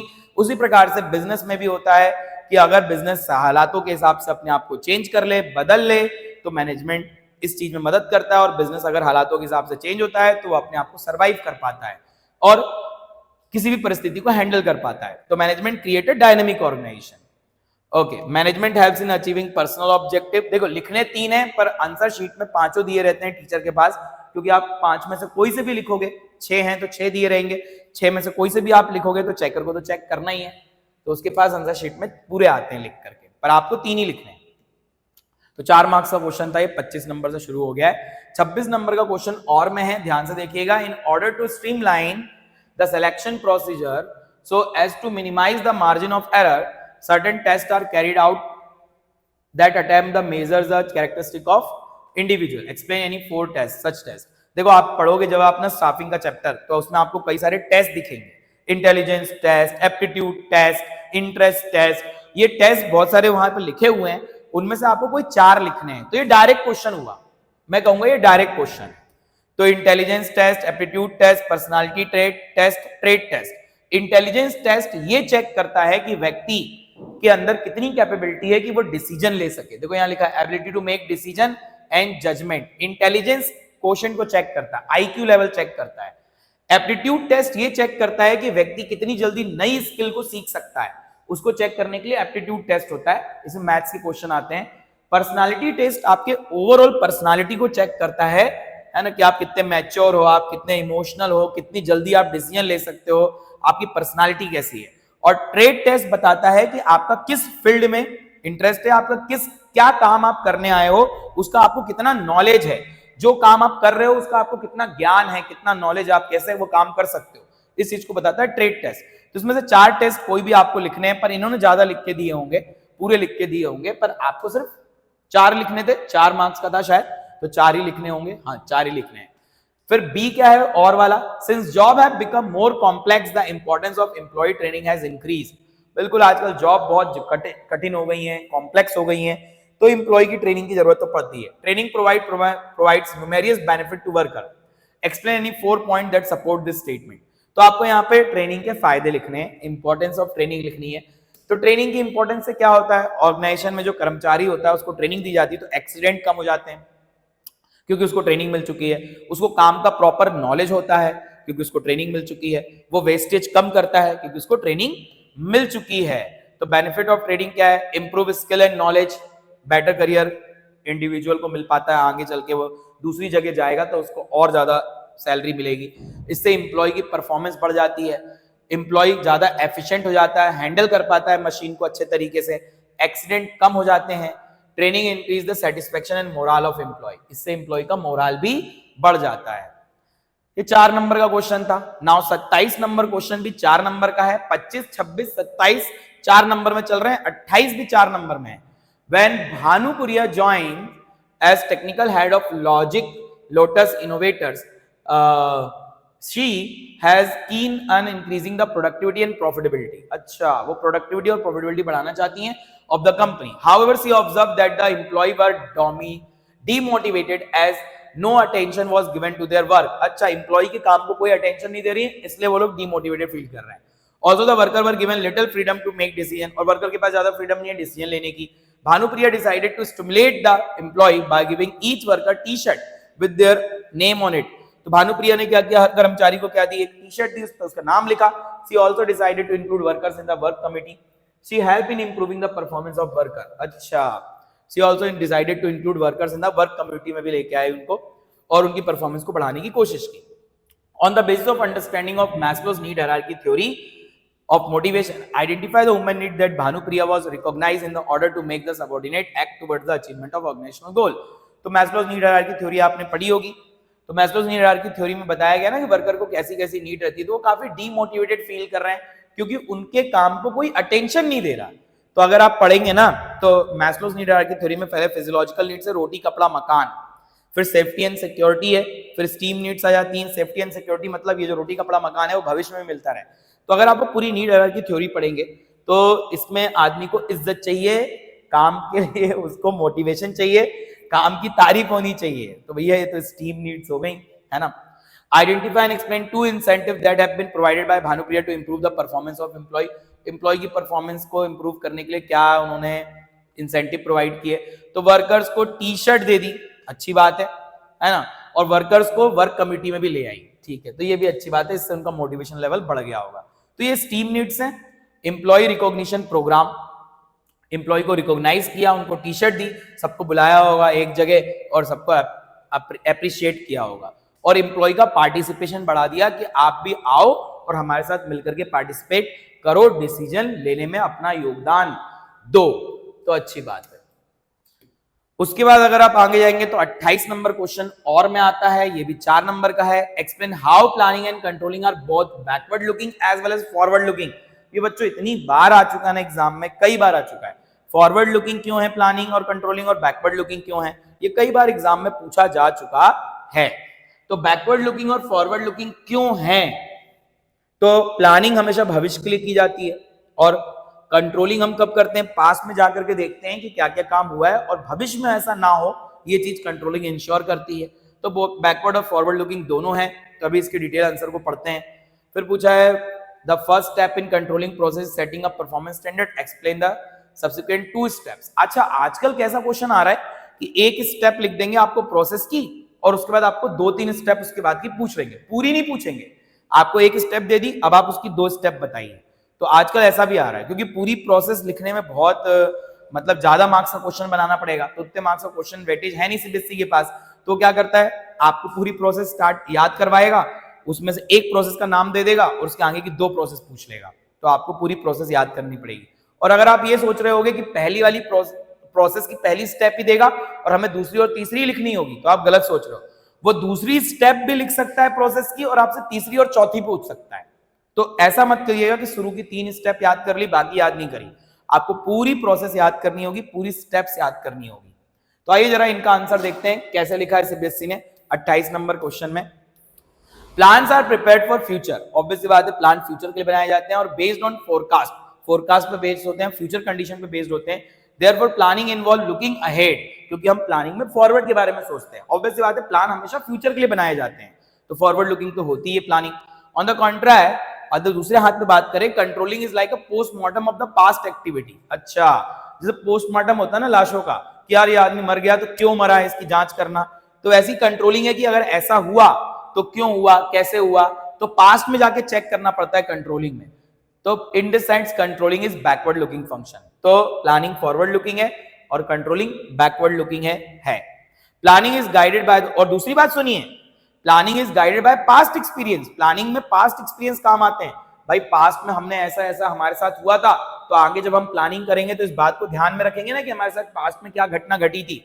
तो पास्ट एक्सपीरियंस पे प्लानिंग बेस्ड होती है। And corrective action initiated by the control function aims to improve the future performance. और कंट्रोलिंग फंक्शन जो है वो फ्यूचर परफॉर्मेंस को हेल्प करने में मदद करता है। करेक्टिव एक्शन लेते हैं ताकि भविष्य में ऐसा ना हो। Thus planning and controlling both are backward looking as well as forward looking. तो दोनों बैकवर्ड लुकिंग भी है और फॉरवर्ड लुकिंग भी है। कंट्रोलिंग की आगे की प्रोसेस है measurement of actual performance. Actual performance को मेजर करना, जो हमने प्लान बना के दिया था और जो एक्चुअल में हो रहा है, उन दोनों को मेजर करना, कंपेयर करना कि जैसा हमने प्लान बना के दिया था वैसे ही काम हो रहा है कि नहीं हो रहा है, उसको बोलते हैं मेजरमेंट करना। फिर उसमें पता चलता है डेविएशन आ रहे हैं कि नहीं आ रहे हैं। जैसे प्लान के अकॉर्डिंग 5000 बन जाना चाहिए पर एक्चुअल में 3000 ही बनाए तो 2000 का डेविएशन है।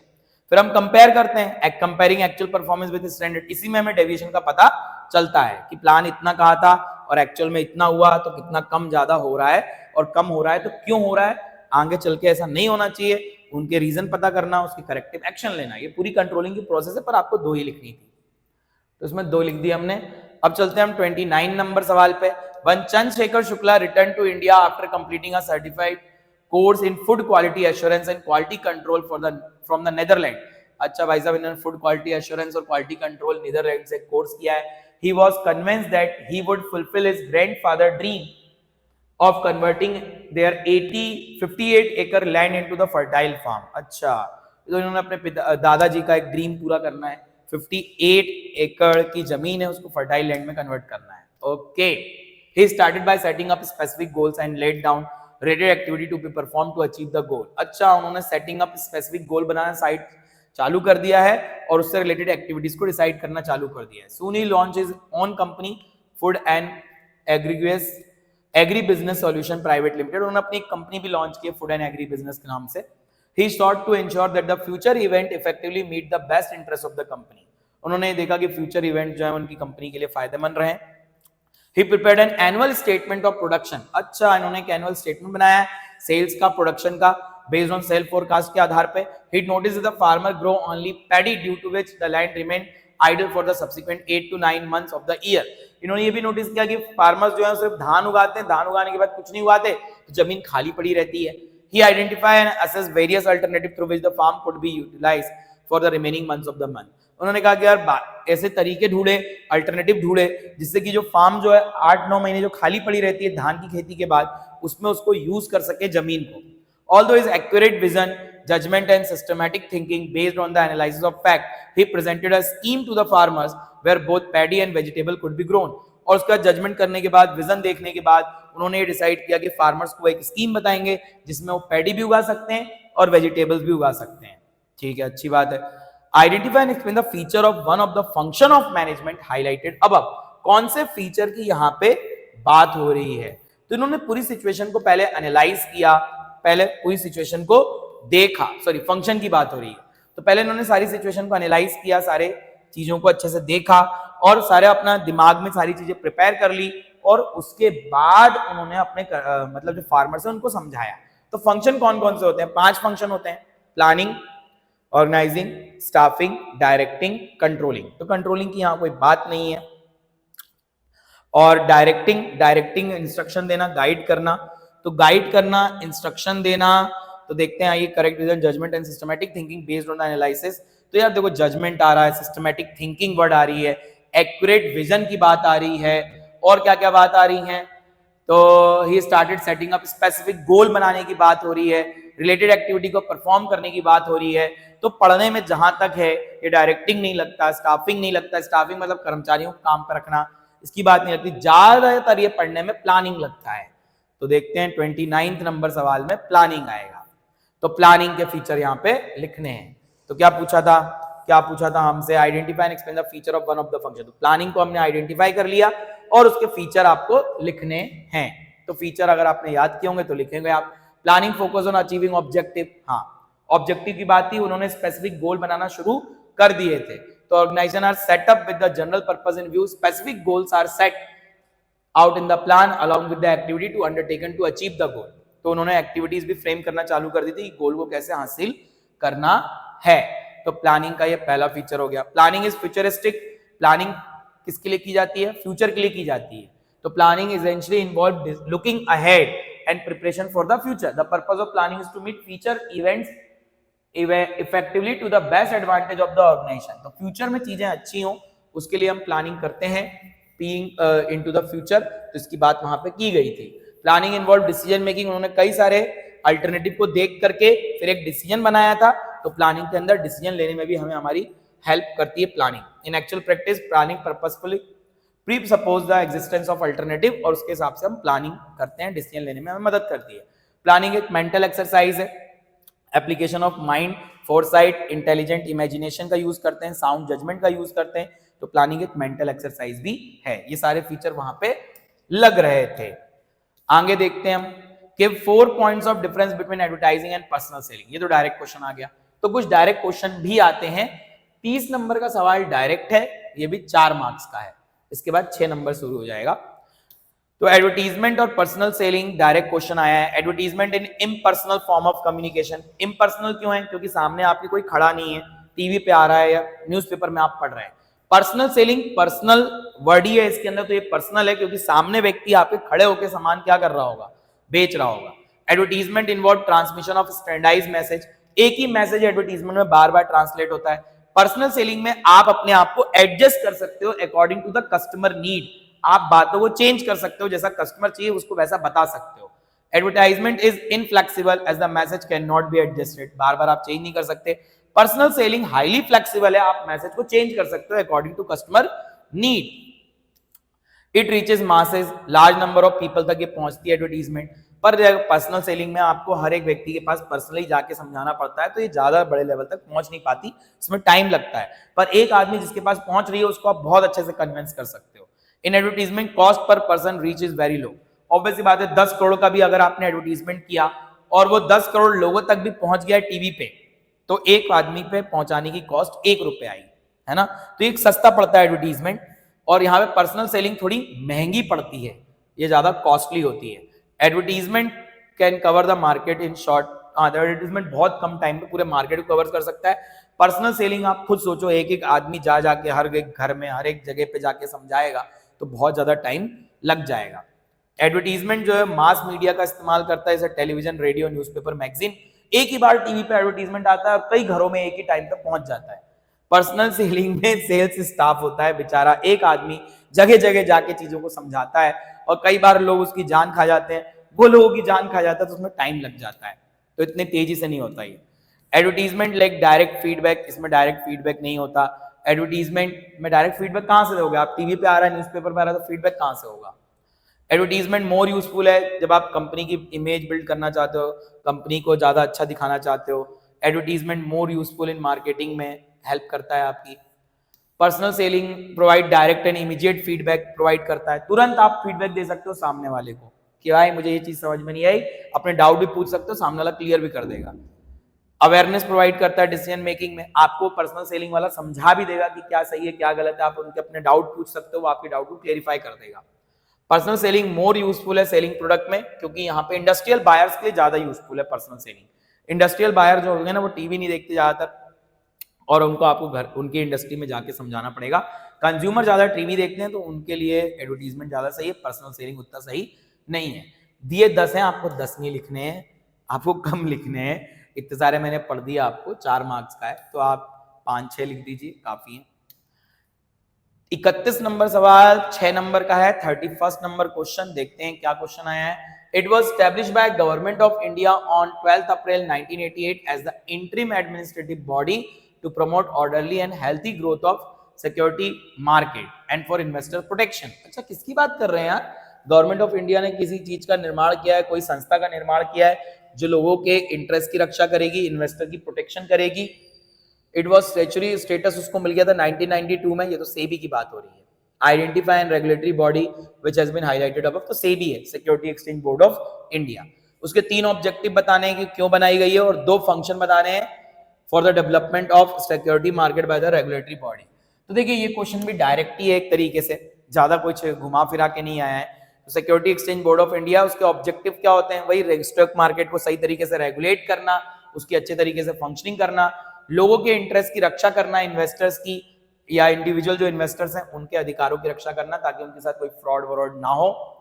ट्रेडिंग मेल प्रैक्टिसेस को रोकना, किसी भी तरीके के कोई गलत काम ना हो रहे हो ट्रेडिंग के क्षेत्र में, शेयर्स को लेकर के, शेयर बेचते टाइम पे कोई फ्रॉड ना कर रहा हो, कोई प्राइस ओवरकॉट ना कर रहा हो। To regulate and develop a code of conduct develop करना, फेयर प्रैक्टिसेस लेके आना ब्रोकर्स के लिए, मर्चेंट ब्रोकर्स के लिए, सबके लिए। डेवलपमेंट फंक्शन में ट्रेनिंग देना इंटरमीडिएट्स को, जो भी सिक्योरिटी मार्केट से जुड़े हुए लोग हैं उनको ट्रेनिंग प्रोवाइड करना। रिसर्च कंडक्ट करना, इंफॉर्मेशन को पब्लिश करना। Undertaking measures to develop capital market को डेवलप करने के कदम उठाना, ये सारे उसके डेवलपमेंट के फंक्शन है। डायरेक्ट क्वेश्चन होगा एक तरीके से, अगर आप इसको याद करेंगे बुक में से तो आप लिख पाएंगे। Differentiate between functional structure and divisional structure on the base. देखो फंक्शनल स्ट्रक्चर जो होता है वो काम के अकॉर्डिंग होता है, डिविजनल स्ट्रक्चर जो होता है वो प्रोडक्ट के अकॉर्डिंग होता है ना। तो इनके आधार पे आपको इनको डिफरेंस करना है, तो आधार भी उन्होंने लिख के दिया है कि किन बेसिस पे आपको डिफरेंस करना है, तो उन बेसिस पे आपको डिफरेंस करना है। तो फॉर्मेशन, तो मैंने आपको बताया फॉर्मेशन इसका किसके हिसाब से होता है? फंक्शन के हिसाब से। इसका प्रोडक्ट के हिसाब से होता है, प्रोडक्ट लाइन, और supported by function specialisation. Specialisation, इसमें फंक्शनल स्पेशलाइजेशन आती है, इसमें प्रोडक्ट से रिलेटेड आती है। भाई फंक्शनल स्ट्रक्चर मतलब प्रोडक्ट के हिसाब से, परचेसिंग का काम, प्रोडक्ट बोल रहा हूं, काम के हिसाब से। फंक्शनल स्ट्रक्चर मतलब काम के हिसाब से, परचेस का काम अलग, प्रोडक्शन का काम अलग, सेल्स का काम अलग, तो उनके डिपार्टमेंट भी अलग। और डिविजनल स्ट्रक्चर मतलब काम के हिसाब से, सॉरी काम के हिसाब से कह रहा हूं, प्रोडक्ट के हिसाब से। जैसे कि एक कंपनी प्रोडक्ट बनाती है, कैमरा बनाती है तो उसका डिपार्टमेंट अलग होगा। टीवी बनाती है तो उसका डिपार्टमेंट अलग होगा। एसी बनाती है तो उसका डिपार्टमेंट अलग होगा। तो प्रोडक्ट के हिसाब से जब हम डिपार्टमेंट बनाते हैं तो उसको डिविजनल स्ट्रक्चर बोलते हैं, और काम के हिसाब से जब हम डिपार्टमेंट बनाते हैं तो उसको फंक्शनल स्ट्रक्चर बोलते हैं। तो फंक्शनल स्ट्रक्चर के अंदर आदमी एक पर्टिकुलर फंक्शन में ट्रेंड हो जाता है, उसको स्पेशलाइजेशन आ जाती है, और डिविजनल स्ट्रक्चर के अंदर एक प्रोडक्ट के अंदर आदमी ट्रेंड हो जाता है। रिस्पॉन्सिबिलिटी, फंक्शनल स्ट्रक्चर में रिस्पॉन्सिबिलिटी फिक्स करना बहुत मुश्किल होता है, क्योंकि एक आदमी दूसरे आदमी के ऊपर बोलता है। जैसे अगर हम कहेंगे सेल क्यों नहीं हो रही है, सेल्स डिपार्टमेंट से हमने पूछा तो कहेगा साहब सामान ही अच्छा नहीं बन रहा तो कहां से सेल होगी, तो प्रोडक्शन डिपार्टमेंट पे थोप दिया उसने। हम प्रोडक्शन डिपार्टमेंट से आके पूछते हैं कि सेल नहीं हो रही है, कैसा सामान बना रहे हो, तो कहते हैं साहब रॉ मटेरियल अच्छा नहीं आया और सामान कैसे बनाएंगे, तो उसने परचेस डिपार्टमेंट पे थोप दिया। तो हम परचेस डिपार्टमेंट से पूछते हैं भाई तुम रॉ मटेरियल अच्छा क्यों नहीं ला रहे हो, तो कहते सर फाइनेंस वाले पैसा नहीं दे रहे हैं, तो उसने फाइनेंस वालों पे डाल दिया। हम फाइनेंस से पूछ रहे हैं तुम पैसा क्यों नहीं दे रहे हो, तो फाइनेंस वाले कहते हैं सब सामान बिकेगा तब तो पैसा आएगा, उन्होंने सेल पे डाल दिया। तो आप ये बता ही नहीं पाओगे कि किसकी गलती है। तो ये प्रॉब्लम होती है फंक्शनल के अंदर, और यहाँ पे आप रिस्पॉन्सिबिलिटी डिविजनल के अंदर इजीली फिक्स कर सकते हो, क्योंकि वहां पे प्रोडक्ट है तो प्रोडक्ट की पूरी डिपार्टमेंट की जिम्मेदारी जो है वो आप डाल सकते हो किसी के ऊपर। मैनेजरल डिपार्टमेंट, मैनेजरल डेवलपमेंट की बात करें तो difficult as each functional manager has to report to the top management. यहाँ पे मैनेजरल डेवलपमेंट थोड़ा सा मुश्किल है, क्योंकि हर मैनेजर को, हर फंक्शनल मैनेजर को टॉप मैनेजमेंट को रिपोर्ट करना पड़ता है। ईजियर है यहाँ पे डिविजनल स्ट्रक्चर में, क्योंकि ऑटोनॉमी है, आप अपने हिसाब से सारे डिसीजन ले सकते हो, आप प्रोडक्ट से रिलेटेड सारे डिसीजन खुद से ले सकते हो, इसलिए यहाँ पे ज्यादा डेवलपमेंट होता है कर्मचारी का। कॉस्ट की बात करें तो function are not duplicated hence economical. एक ही फंक्शन एक ही बार होता है, जैसे परचेस का काम है तो परचेस का पूरा काम एक ही बार होगा, एक ही डिपार्टमेंट करेगा। प्रोडक्शन का पूरा काम एक ही डिपार्टमेंट करेगा, प्रोडक्शन डिपार्टमेंट। चाहे 4 सामान बन रहे हो कंपनी में तो प्रोडक्शन डिपार्टमेंट ही बनाएगा, तो एक काम एक ही बार होता है। पर जब आप डिविजनल में आओगे ना तो यहाँ पर डुप्लीकेशन बहुत ज्यादा है। देखो कैमरा बनाने वाले, कैमरा डिपार्टमेंट जो है ना उसका परचेस डिपार्टमेंट अलग है, प्रोडक्शन डिपार्टमेंट अलग है, सेल डिपार्टमेंट अलग है। टीवी वाले का टीवी वाला जो प्रोडक्ट है उसका परचेस डिपार्टमेंट अलग है, प्रोडक्शन डिपार्टमेंट अलग है, सेल्स डिपार्टमेंट अलग है। तो एक ही कंपनी में अलग अलग प्रोडक्ट को लेकर के अलग अलग डिपार्टमेंट्स बने हुए हैं। ये चीज होती है डिविजनल स्ट्रक्चर के अंदर, तो उसमें एक ही काम कई बार देखने को आपको मिल जाता है, तो ये प्रॉब्लम है। कॉस्ट की बात करें तो कॉस्ट मैंने आपको बताया ज्यादा लगता है। कोऑर्डिनेशन की बात करें difficult for multi product company, तो मल्टी प्रोडक्ट कंपनी के लिए यहाँ पे कोऑर्डिनेशन करना बहुत डिफिकल्ट होता है, और यहाँ पे बहुत आसान होता है क्योंकि यहाँ पे प्रोडक्ट के वाइज डिपार्टमेंट बनाए जाते हैं। आगे जो हमारा क्वेश्चन है 32 नंबर का और वाला जो क्वेश्चन है वो क्या है, delegation help a manager to extend his area of operation as without it his activities would be restricted to only what he himself can do. Delegation में क्या करता है मैनेजर, अपने काम के एरिया को बढ़ाता है, वो अपनी पावर को नीचे डिस्ट्रीब्यूट कर देता है। In the light of above statement explain how effective delegation help the organisation in achieving the objective. तो डेलीगेशन कैसे मदद करता है ऑब्जेक्टिव को हासिल करने में, इंपॉर्टेंस पूछी गई है। तो सिग्निफिकेंस ऑफ डेलीगेशन क्या है, तो delegation effective management by empowering the employ the manager are able to function more efficiently as they get more time to concentrate on important matter. Delegation में क्या होता है, आदमी अपना काम नीचे वाले कर्मचारी को सौंप दे रहा है जिससे वो ज्यादा इंपॉर्टेंट मैटर पर फोकस कर सकता है। इससे एम्प्लॉय का डेवलपमेंट भी होता है। एम्प्लॉय का डेवलपमेंट कैसे होता है, क्योंकि उसको नया नया काम सीखने को मिल जाता है। As a result of delegation employ get more opportunity to utilise their talent and this may give rise to latent abilities in them, और उसके अंदर जो एबिलिटीज है उसको पता चलती है क्योंकि उसको काम करने का मौका मिला। इससे मोटिवेट होता है कर्मचारी, इससे ग्रोथ आती है ऑर्गेनाइजेशन के अंदर। तो आपको इतने सारे नहीं लिखने, आप कोई भी 2 डिसाइड कर सकते हो और उन्हें लिख सकते हो। 2 ही पूछे ना I think. Explain how effective delegation 2 नहीं पूछे हैं, आपको ज्यादा लिखने पड़ेंगे। तो मैनेजमेंट 6 पॉइंट लिखने पड़ेंगे, 1 पॉइंट 6 नंबर का, 1 पॉइंट 1 नंबर का है। इससे ग्रोथ होती है, एम्प्लॉय मोटिवेट होता है। मोटिवेशन कैसे आता है, जब आप किसी कर्मचारी को काम दोगे, पावर दोगे, तो वो मोटिवेट होगा, उसको लगेगा कि मुझे भी इंपॉर्टेंट समझा गया है, तभी तो मुझे काम दिया गया है, तो उसको मोटिवेशन फील होगी। और इससे ग्रोथ होती है क्योंकि आपका कर्मचारी जो है वो कल के लिए तैयार होगा, क्योंकि उसको आज काम करने का मौका दिया जा रहा है, तो कल वो अच्छे से काम कर पाएगा, अच्छा मैनेजर बन पाएगा। इससे मैनेजमेंट हायरार्की डिसाइड होती है, जिसके पास ज्यादा पावर होती है वो टॉप लेवल पे होता है, जिसके पास कम पावर होती है वो मिडिल लेवल पे, उससे कम तो लोअर लेवल पे आ जाता है। इससे कोऑर्डिनेशन बहुत अच्छा होता है ना, power, duty, answerability related to each various position in the organisation, this help to avoid ever overlapping नहीं होती और अच्छे से काम होता है, तो कोऑर्डिनेशन बेहतर हो जाता है। Lina has been appointed as the operation manager in the small trading company dealing in garment. With growing online sales, the company has recently rented space in warehouse to store garment and mail out order. In order to take over the responsibility of order fulfillment, Lina promotes an associate Kushagra to appoint to the post of inventory and order fulfillment supervisor. Kushagra has been given the task of assess whether it is the best to process order as they come in or let them accumulate and then process them in batches. He concludes that the accumulating and then processing them in batches is best way of fulfilling order. In order to in order to minimise cost and maximise customer satisfaction. तो लीना जो है वो एक operational manager है small trading company के अंदर, garment में deal करती है कंपनी और ऑनलाइन सेल करती है। The company has recently rented a space in warehouse to store garment के लिए उन्होंने एक स्पेस लिया है और मेल आउट ऑर्डर।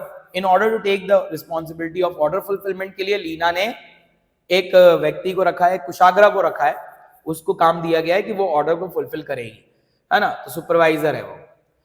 तो Kushagra has been given the task to assess whether it is best to process. उस कुशाग्रा को बोला गया है कि तुम ये बताओ कि कैसे प्रोसेस करना ऑर्डर को सही रहेगा, जैसी वो आते हैं वैसी प्रोसेस कर दें तो ठीक रहेगा, या पहले उनको इकट्ठा करें और फिर इकट्ठा करने के बाद ऑर्डर जब इकट्ठा हो जाए तो फिर उनको प्रोसेस करें तो ज्यादा सही रहेगा।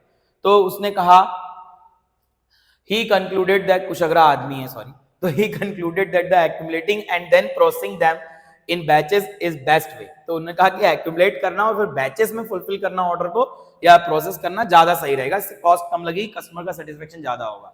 तो through the several readings, Leena find that the standard time taken from placement of order to deliver the garment from batches of 100 pieces is 72 hours. This helps to determine the labor cost.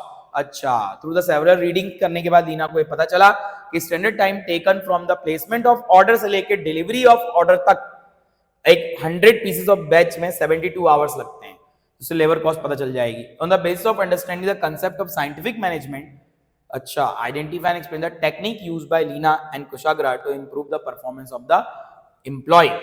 तो इसमें scientific management की कौन सी technique लग रही है, तो various techniques used by scientific management Leena और method study. Method study क्या कहती है कि कौन काम करने की कई सारी मेथड हो सकती हैं, पर काम करने की सिर्फ एक ही बेस्ट मेथड होती है। The objective of method study to find one best way of doing the job. To determine the best way there are several parameters को चेक करते हैं और किसी एक पर्टिकुलर मेथड को चूज करते हैं जो सबसे बेस्ट होती है ना। तो इन्होंने यहाँ पे डिसाइड किया right from the procurement of raw material till the final product is delivered to the consumer. Every activity is part of method study. So Taylor devised the concept of assembly line by using method study. The objective is to minimize the cost of production, maximize the quality. दूसरा time study, जो 72 hours नीचे नहीं लिखे हुए थे, तो वहां पर टाइम स्टडी की बात हो रही थी कि कितना टाइम लगेगा और कितना टाइम लगना चाहिए काम को कंप्लीट करने के अंदर। It determine the standard time taken for perform a well defined job. The standard time is fixed for the whole of the task. सारे काम को देखकर टाइम फिक्स किया जाता है। The method of time study depend on the volume and frequency of task. तो time को set करना मतलब कितना टाइम लग सकता है काम को करने में, ये भी देखा जाता है टाइम स्टडी के अंदर, ये टेलर ने बताई हुई है। 34 नंबर क्वेश्चन के अंदर बताया गया है explain 4 element of marketing mix. तो 4 पी होते हैं, प्रोडक्ट, प्लेस, है ना, प्रोडक्ट, प्लेस, प्राइस और प्रमोशन, ये 4 होते हैं। तो चारों के बारे में एक्सप्लेन किया गया है। तो प्रोडक्ट क्या होता है, प्रोडक्ट से रिलेटेड जितने भी डिसीजन होते हैं, प्रोडक्ट मतलब गुड्स या सर्विस जो भी है, उससे रिलेटेड जितने भी डिसीजन होते हैं वो प्रोडक्ट के अंदर आते हैं। The concept of product relate to the not only physical product but also the benefit offered from the customer view of point. It also include extended product और what is offered to the customer by way of after sale service भी इसके अंदर आ जाती है। Complaint को handle करना आ जाता है, स्पेयर पार्ट्स को अवेलेबल करवाना आ जाता है, प्रोडक्ट की पैकेजिंग, क्वालिटी सब आ जाता है। फिर आता है प्राइस। प्राइस बहुत क्रूशियल पॉइंट होता है। प्राइस 4 पी होते हैं बेटा प्रोडक्ट मिक्स के अंदर। तो मार्केटिंग मिक्स के अंदर 4 पी आते हैं। तो 4 पी में प्राइस होता है। तो प्राइस मतलब कि एक कस्टमर जो अमाउंट पे करता है एक प्रोडक्ट को खरीदने के लिए। In case of most of the product their level of price affect the level of demand. The marketer have not only to decide about the objective of price setting but also to analyse the factor determining the price. तो price को decide करने के जो factors होते हैं वो सब price mix के अंदर आते हैं। फिर प्लेस मिक्स, देखो जो सामान जहां बन रहा है वो जरूरी नहीं कि वहीं पे यूज हो, तो हमें उसको एक जगह से दूसरी जगह पहुंचाना होता है। तो जो फिजिकल डिस्ट्रीब्यूशन का काम होता है, सामान को एक जगह से दूसरी जगह पहुंचाने के लिए जो चीजें की जाती हैं उसमें ट्रांसपोर्टेशन लगेगा, इंटरमीडिएट्स लगेंगी, होलसेलर लगेंगे, है ना, तो वो सब फिजिकल डिस्ट्रीब्यूशन के अंदर आता है या प्लेस के अंदर आता है। That make the firm product available to the target customer. Important decision area in this respect include the selection of dealer कौन होगा, इंटरमीडिएट्स कौन होंगी, किसके थ्रू वेयर हाउसिंग कैसी होगी, ट्रांसपोर्टेशन कैसा होगा, ताकि हमारा सामान एक जगह से दूसरी जगह पहुंच सके। प्रमोशन का क्या मतलब होता है बच्चों, कई सारे कस्टमर को पता नहीं होता कि हमने कौन सा प्रोडक्ट बनाया, कैसा प्रोडक्ट बनाया, तो हम प्रमोशन की मदद से, एडवर्टीजमेंट प्रमोशन के अंदर आता है, पर्सनल सेलिंग प्रमोशन के अंदर आता है। हम प्रमोशन की मदद से कस्टमर को बताना चाहते हैं कि हमारे प्रोडक्ट के अंदर क्या खास है, ताकि हम उसको नॉलेज प्रोवाइड कर सकें। तो promotion of product and service include activity that communicate availability, feature, merit etcetera of the product to the target customer and persuade them to buy it, है ना। तो ये बहुत जरूरी होता है प्रमोशन, ताकि कस्टमर उसको खरीद सके। Factor affecting the price of the product पूछा गया था क्या और में, हाँ, 4 factors affecting determine of the price. तो ये डायरेक्ट क्वेश्चन है। देखो प्राइस कैसे एक प्रोडक्ट का तय होता है, तो प्रोडक्ट की कॉस्ट की वजह से। अगर किसी प्रोडक्ट की कॉस्ट बहुत ज्यादा होगी तो उसका प्राइस भी ज्यादा होगा, क्योंकि कॉस्ट अगर हमने ज्यादा लगा दी तो उसको हम प्रॉफिट पे बेचेंगे, तो कॉस्ट से तो ज्यादा पे बेचना ही पड़ेगा। तो प्रोडक्ट की कॉस्ट को देखना पड़ता है प्राइस को डिसाइड करते समय। One of the most important factor affecting the price of product और services cost. It include the cost of producing, distributing, selling, सारी कॉस्ट इसके अंदर आ जाती है, प्रोडक्शन से लेके सेल तक करने की, और हमारा प्रॉफिट मार्जिन भी इसके अंदर आ जाता है। तो प्रोडक्ट की कॉस्ट को देख करके हमें ये डिसाइड करना होता है कि हम प्राइस क्या तय करेंगे, और हमेशा कोशिश करते हैं कि हम वेरिएबल कॉस्ट तो कवर हो जाए, भले फिक्स कॉस्ट बाद में कवर हो तो भी चलेगा। तो यूटिलिटी एंड डिमांड, सामान के अंदर कितनी यूटिलिटी है, वो कितने लोगों की नीड्स को फुलफिल कर सकता है, या लोग उसको खरीदना चाहते हैं कि नहीं, और प्रोडक्ट की डिमांड कैसी है मार्केट में। While the product cost set the lower limit of the price, the utility offered by the product and the intensity of demand of by the buyer set the upper limit. तो product की जो cost होती है वो lower limit set करती है, product की demand कितनी है मार्केट में वो अपर लिमिट सेट करती है। तो बायर को प्रिपेयर रहना चाहिए उसको पे करने के लिए।